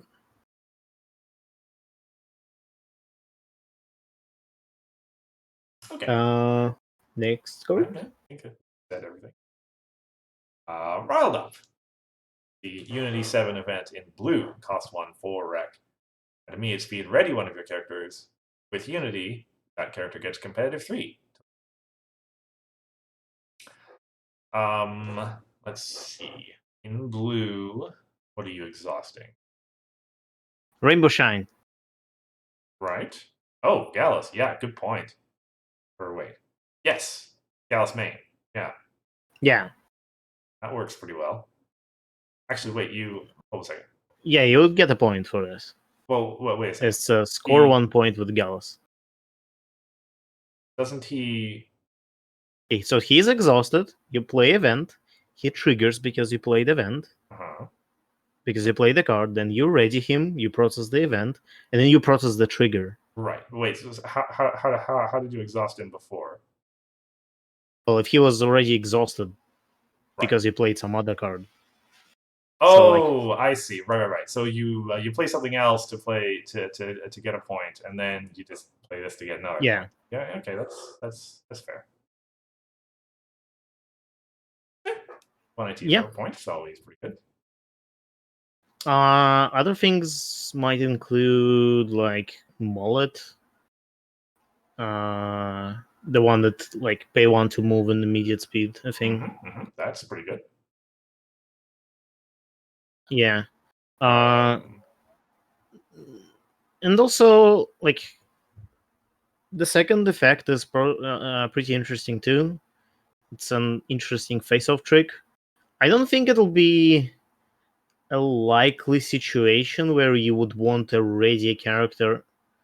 Like, you have some exhausted character in a face-off that doesn't contribute its power, and readying it and give it in competitive free will, like, turn that face-off around. That sounds like a very specific situation. So maybe it's one of those cards where you kind of, like, either do one effect or the other. Yeah, We were talking about Scootaloo earlier, and that has a targeting, Yeah. but yeah, potentially. Yeah, Scuttle is a fair point. Or any like similar cards, because we have cards with Scuttle-like effect. Oh, it's you know where it's useful? You know where it's actually useful? Rainbow Dash, Ambassador of Lothar. Not Lothar. Ambassador of Loyalty. Yes. Because you move her, you ready her, and she gets competitive free. All that for 1 AT. That's like win face off now thing. Mm-hmm. Yeah. So yeah, I think this card like has some specific applications with specific cards, but generally, I don't know. I mean, yeah, it's certainly very specific.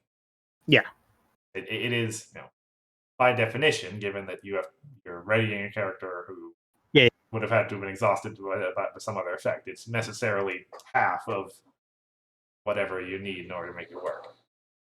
Mm-hmm. All right. Next. Yes. Turn the tables. 5 flip 2 cost, immediate speed during a face-off involving an opposing troublemaker, end the face-off, then challenge that troublemaker with all your characters at its problem. If an opponent played a card table turns. Yes. If an opponent played a card during the previous face-off, flip an additional card during this face-off. Oof. So. A lot of text. A lot of text. Pretty good, as I believe had been pointed out before, if your opponent's challenging an epic. Because you get to deny them the face-off and then challenge it right away.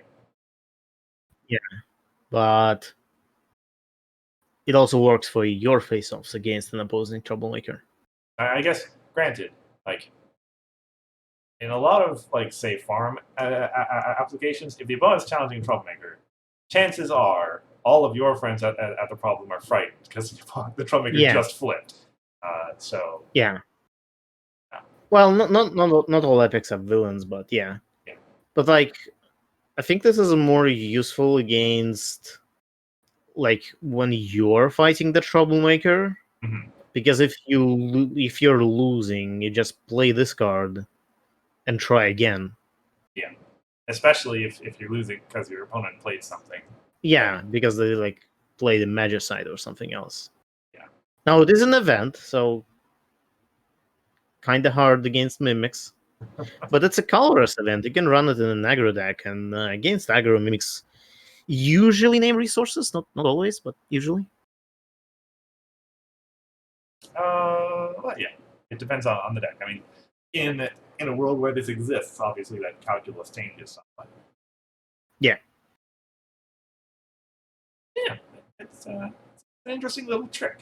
It's pretty good design, honestly, because it's filling that niche of a card that helps out with defeating troublemakers, and gets to the core of kind of what you were talking about earlier, that you and Pages had mentioned it previously in one of our other streams too, that the history of help for aggro decks versus troublemakers has taken us away from beating them the old-fashioned way.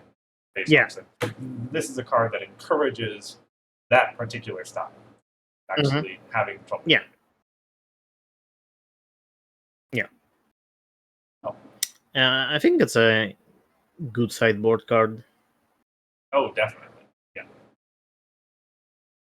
Especially in non-yellow decks, because if you're playing some aggro that's not yellow or blue, you have to really think, how I'm gonna deal with troublemakers. And this card could very well be the answer. Well, yeah. Next card. Card. Oh, right, this card, Wedding Ceremony. 5 flip, 2 cost, 2 orange and yellow wreck. At immediate speed, unfrighten up to 2 friends, and those friends unfrightened this way, get +3 power until the end of the turn. Orange and yellow card that encourages us to get our friends frightened. So, Is it? well, it's not much use if your friends aren't going to be frightened. Yeah. So the easiest way to frighten your own friends is to play them to a problem where a villain is going to get flipped. Yeah, and you can like fight that villain with Yeah, +6 power. absolutely. So good against blue in general, Yes. I think. Yep, it's a pretty good counter to Grogar's Lair. Sure, go ahead, frighten these friends when they enter play. They're going to get +3 Yeah, power. I'm gonna be +3 power. Yeah.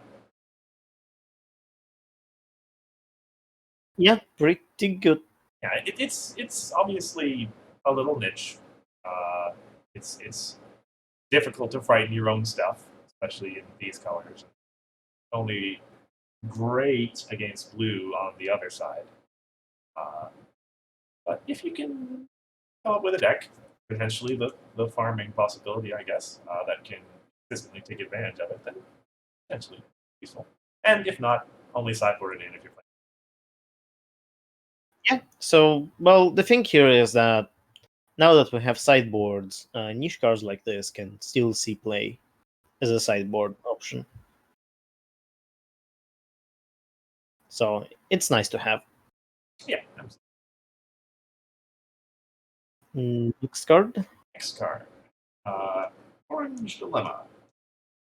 Excuse me. Battle Plan. 4 flip, cost 2, 3 rec, 6 on both sides. While your main character is here, friends can't be frightened. It says can't be frightened. True. You're thinking what I'm thinking? About Little board. Oh, yeah. Well, I'm Photoshop. Yeah, persistent thing. Yeah, exactly. Would require you to probably have a orange main. You could have a yellow Yeah, main. you could have a yellow main. Just play yellow-orange. Yellow-orange. Not the greatest colors for a deck full of Pegasi. Yeah, I guess not.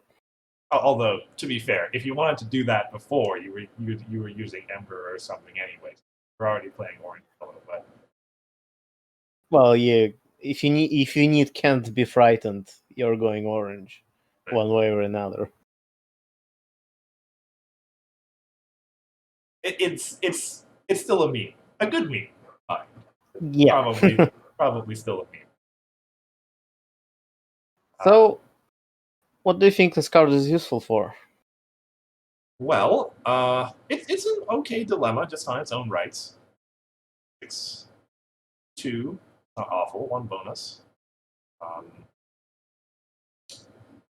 If you want to, and I guess, just with the card we were just talking about, if you're running some kind of friend-based farming deck, good, bad. You get to challenge those villains. Yeah. Orange in general just has a fair few persistent stuff, right? Yeah. So it makes those a fair bit better. Yeah, but like playing a dilemma, moving your main there, it's a lot of work. Like suppose, let me see. Suppose that the opponent has some like mimics or whatever over another problem. We're in the classical dilemma position where dilemmas are good, where there's one troublemaker out and then one open problem. And you just need to have like a stick for your main 6 power. Play this, put your main over there, and you would now have some defense against to some extent against the opponent trying to disrupt you over on the other problem.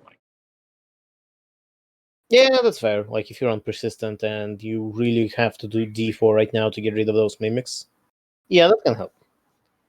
All right, the I'm opponent convinced. didn't name resources with mimics. Yeah, but they probably don't expect a dilemma in orange.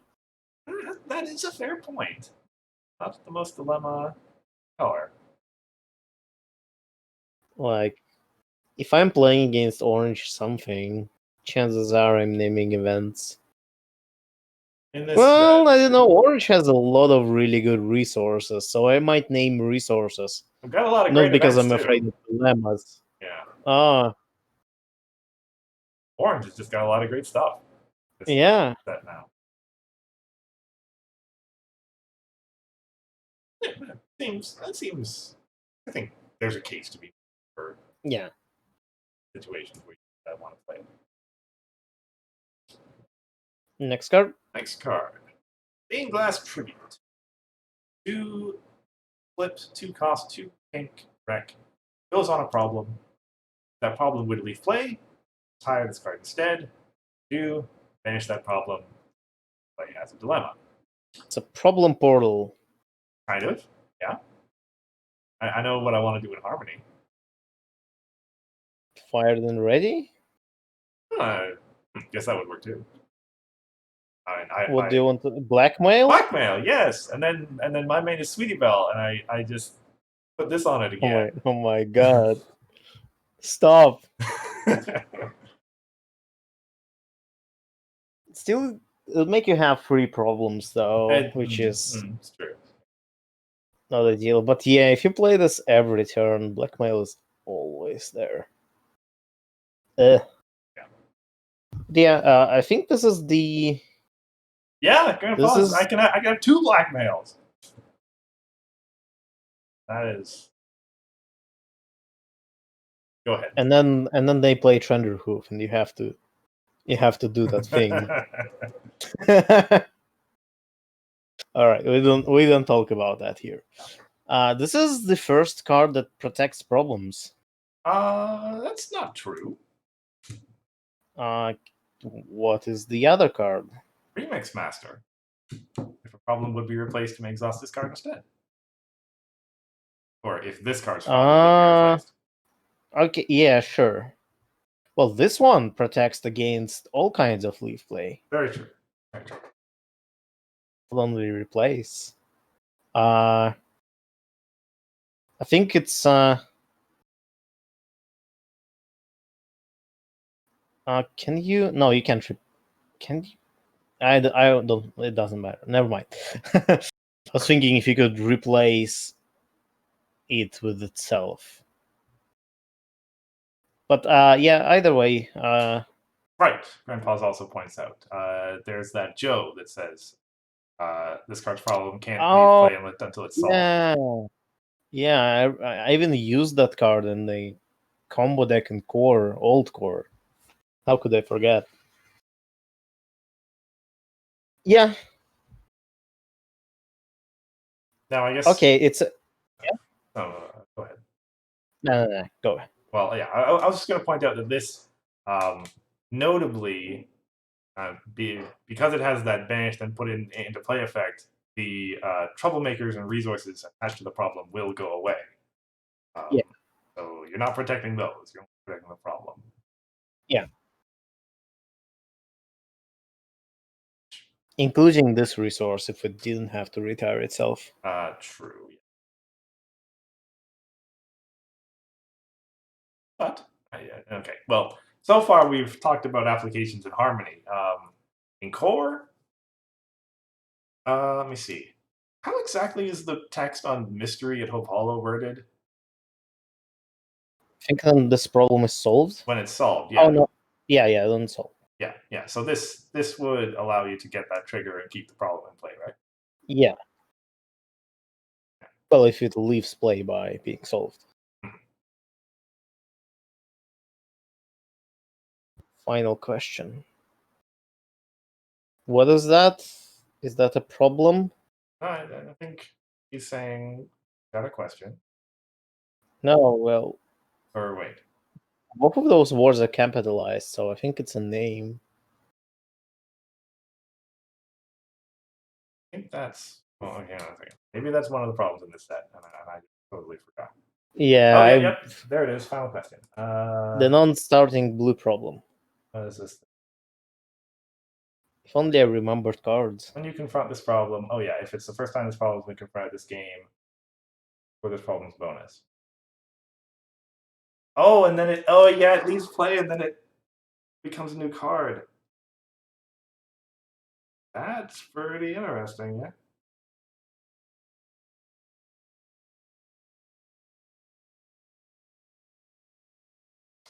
That's yeah. I'll admit that's pretty good. 2 bonus. Yep. There are also cards that increase bonuses. Yes. Spike. I want to say. Yeah. Yeah. Yeah. So yeah, this is an interesting card to have, especially in pink. Yeah, I mean, yeah, that deck would be blue pink, and that's a good color combo for going fast, especially if you're yeah. Sounds like a good combo. Mm-hmm. Next card. Sure. Bluefy, right? Only troublemaker we hadn't seen so far. 4 power, 1 point. While there are 4 or more characters with this card's problem, card has +3 power and is epic, which is 7 power, 1 point epic with no effect on it. I guess is well. I guess that. Well, it counts all of the characters. Right. Yes. 4 characters among everyone. That's pretty easily done. Yeah. It's interesting, I guess. Yeah. So the thing is that like you usually play troublemakers to slow your opponent down or to farm them. So to farm this one, you have to make it epic first, which could be hard.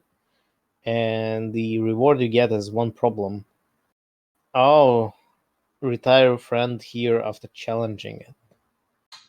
Yeah. Well, you will be fighting. No, nothing changes. No, like yeah, it stops being epic, but well, it like has -3 power. You're still fighting your own. Yeah, it has -3 power, so you can defeat it for 1 point, I guess. Yeah. Yeah.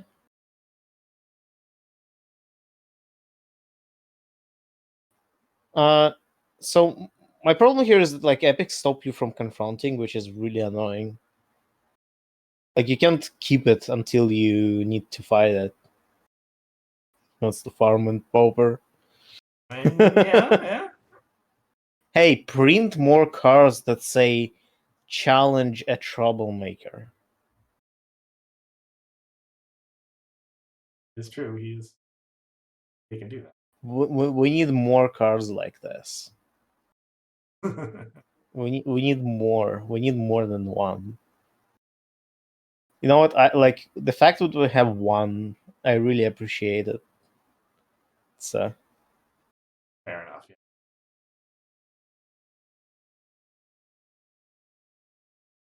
Make it a bad card, but make it happen.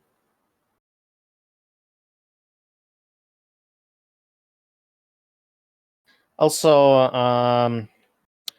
we also need to reprint behind enemy lines.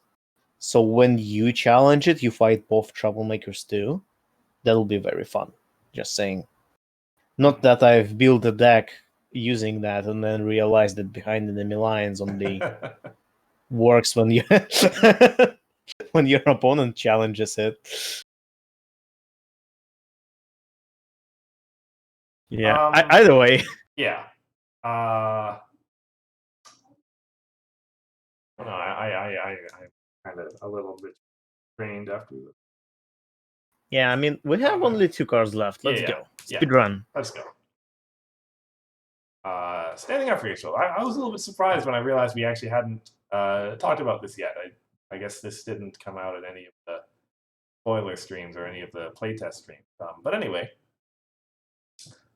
orange problem, 5 for the opponent, 3 orange and 2 for you. While you only have 1 character here, that character can't be moved or frightened.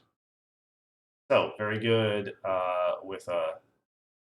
Well, I was going to say very good with your main, but your main can't be frightened anyway. So actually, probably better to have a single character with 5 power, a single friend with 5 power instead. Well, I have one word for you. It's farming. Yeah, it's very true.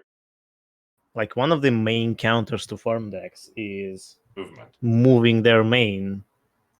Well, can't do that.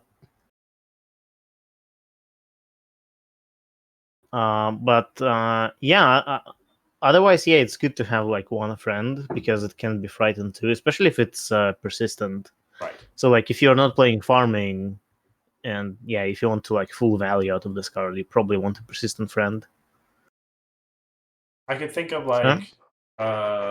Reanimator will often have a single friend fronting, and movement's one of the few ways to interact with Tricorns generally.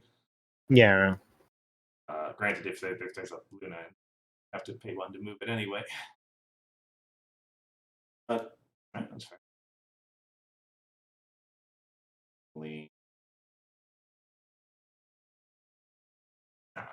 Anyway, I had a thought for a moment about my purple aggro deck. Probably doesn't fit that well in here. When you've got like a 12 power Celestia or something, that's usually one character confronting a problem. But anyway. Yeah. I'm pretty sure we'll see this card in farming decks. Yeah. That's the natural place to expect it. Yeah. Last card. Last card. Last but not least, by any stretch of the imagination. Unless someone wants to drop a spoiler in the chat, ha ha ha. Are there any spoilers left? No, I don't think so. Sanctuary Shuffle. Cost 3, 4 yellow wreck, 4 flip. Main phase event. Choose one. Put all friends with printed power 2 or less into their owner's hands, or put all friends with printed power 3 or more into their owner's hands. No space in the middle. This is gonna. Well, I guess this is. Well, unless your opponent has no friends. Or I guess unless nobody has friends. This is guaranteed to do something. It's really good against tokens. Really good against tokens. Doesn't matter what kind of tokens. Yeah. All of them. Yeah. I mean, unless you Which tokens do I put back into my hand? Yes. Yeah. Really bad against farm. Really? Well, some of the farm. Yeah. Yeah. Against farming decks that don't have many friends. Yeah. And even those friends that they do have tend to have really good enters play effects. And probably wouldn't want to put them back in their hand anyway. Yeah. Has a little bit of interesting self synergy with stuff that you want to put back into your hand, eventually. Yeah. Well, I mean, just as any mass removal, I think like this is pretty good in some situations. It's a sideboard card, but it's a great sideboard card. Like imagine this against Reanimator, right? They have all these tricorns and you bounce all of them, which is like the worst place for them to be. Well, I guess the worst place is the deck, but Banished is also pretty bad, but yeah. Yeah, okay, that's fair. But yeah, so and the fact that like you can choose, like sure it doesn't remove everything, but usually decks tend to have like this power split between 2 and 3 is usually what most of the decks like leaning towards, right? Like in the aggro deck, like in blue yellow, most of the friends will have printed power 2 or less, right? And like in some control decks, that's true as well. A lot of cards, valuable cards, have 2 or less power. Some decks will have 3 or more. Like it's 2 or 3 is a pretty nice split. Yeah, I think. I think in control to some extent, you bridge the line because you're going to have like Selenas and Starlights and other 3 power. Okay, maybe it is pretty good against control. Um, yeah, but yeah. Versus tokens. That's Yeah, versus tokens just. nice to see their balance over. Very good. This is a Who'd have thought? great alternative to fireworks versus tokens. Yeah. What if we print the counter to yellow in yellow?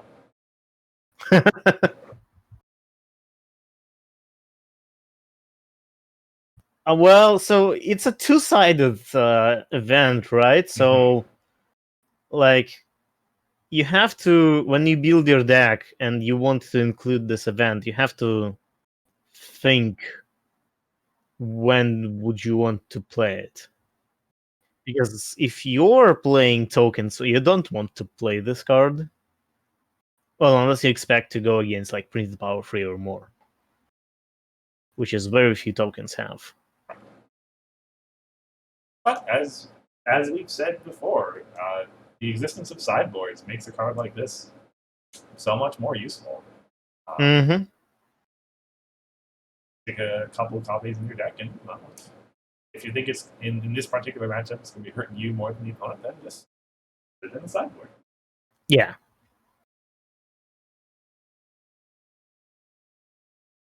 Either way, I'm honestly very surprised that this card didn't get like properly spoiled. It's a big deal. Well, during Sequestria, Stick wasn't spoiled, and that was a big deal. It's true, yeah.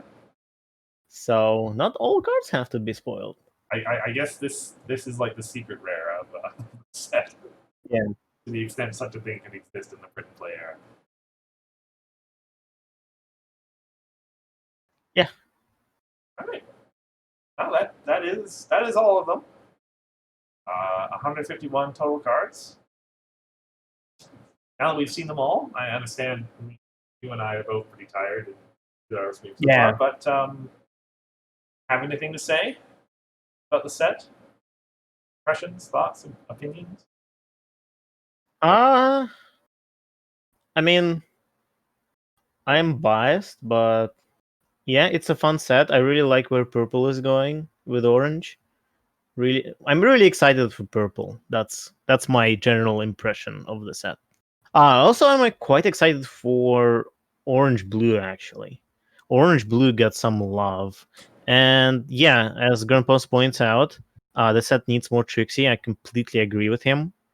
It's kind of his fault, honestly, that we don't have enough Trixies, but not to point fingers or anything. Or ours, I don't know. You decide between yourselves who is at fault. But yeah,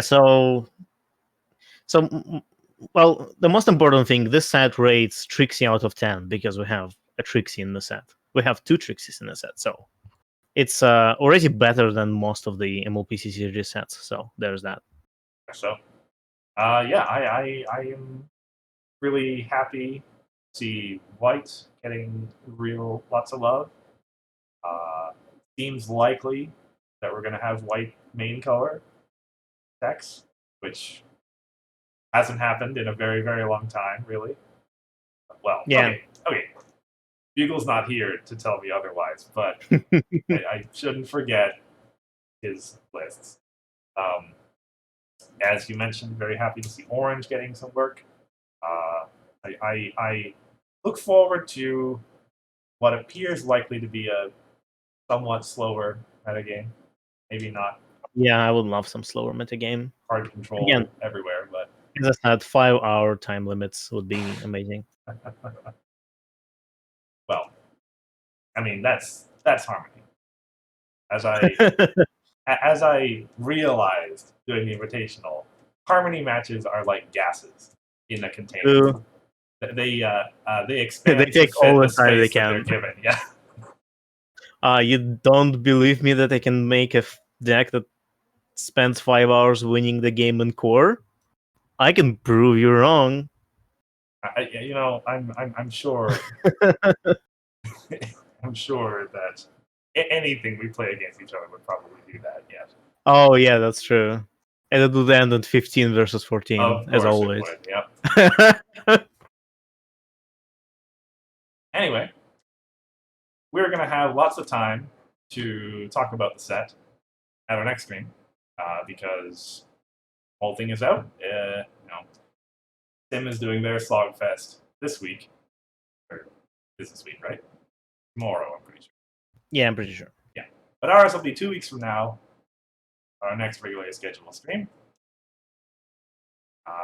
And we're going to prep for it and see what to say then. Until then, thank you everyone for coming out. Anything else to say, Hithar? Trixie. That's it. Excellent way to end the stream off, probably. Yeah. Thank you all for coming out. Thank you, Hithrock. And otherwise, we'll see you in a fortnight. Bye.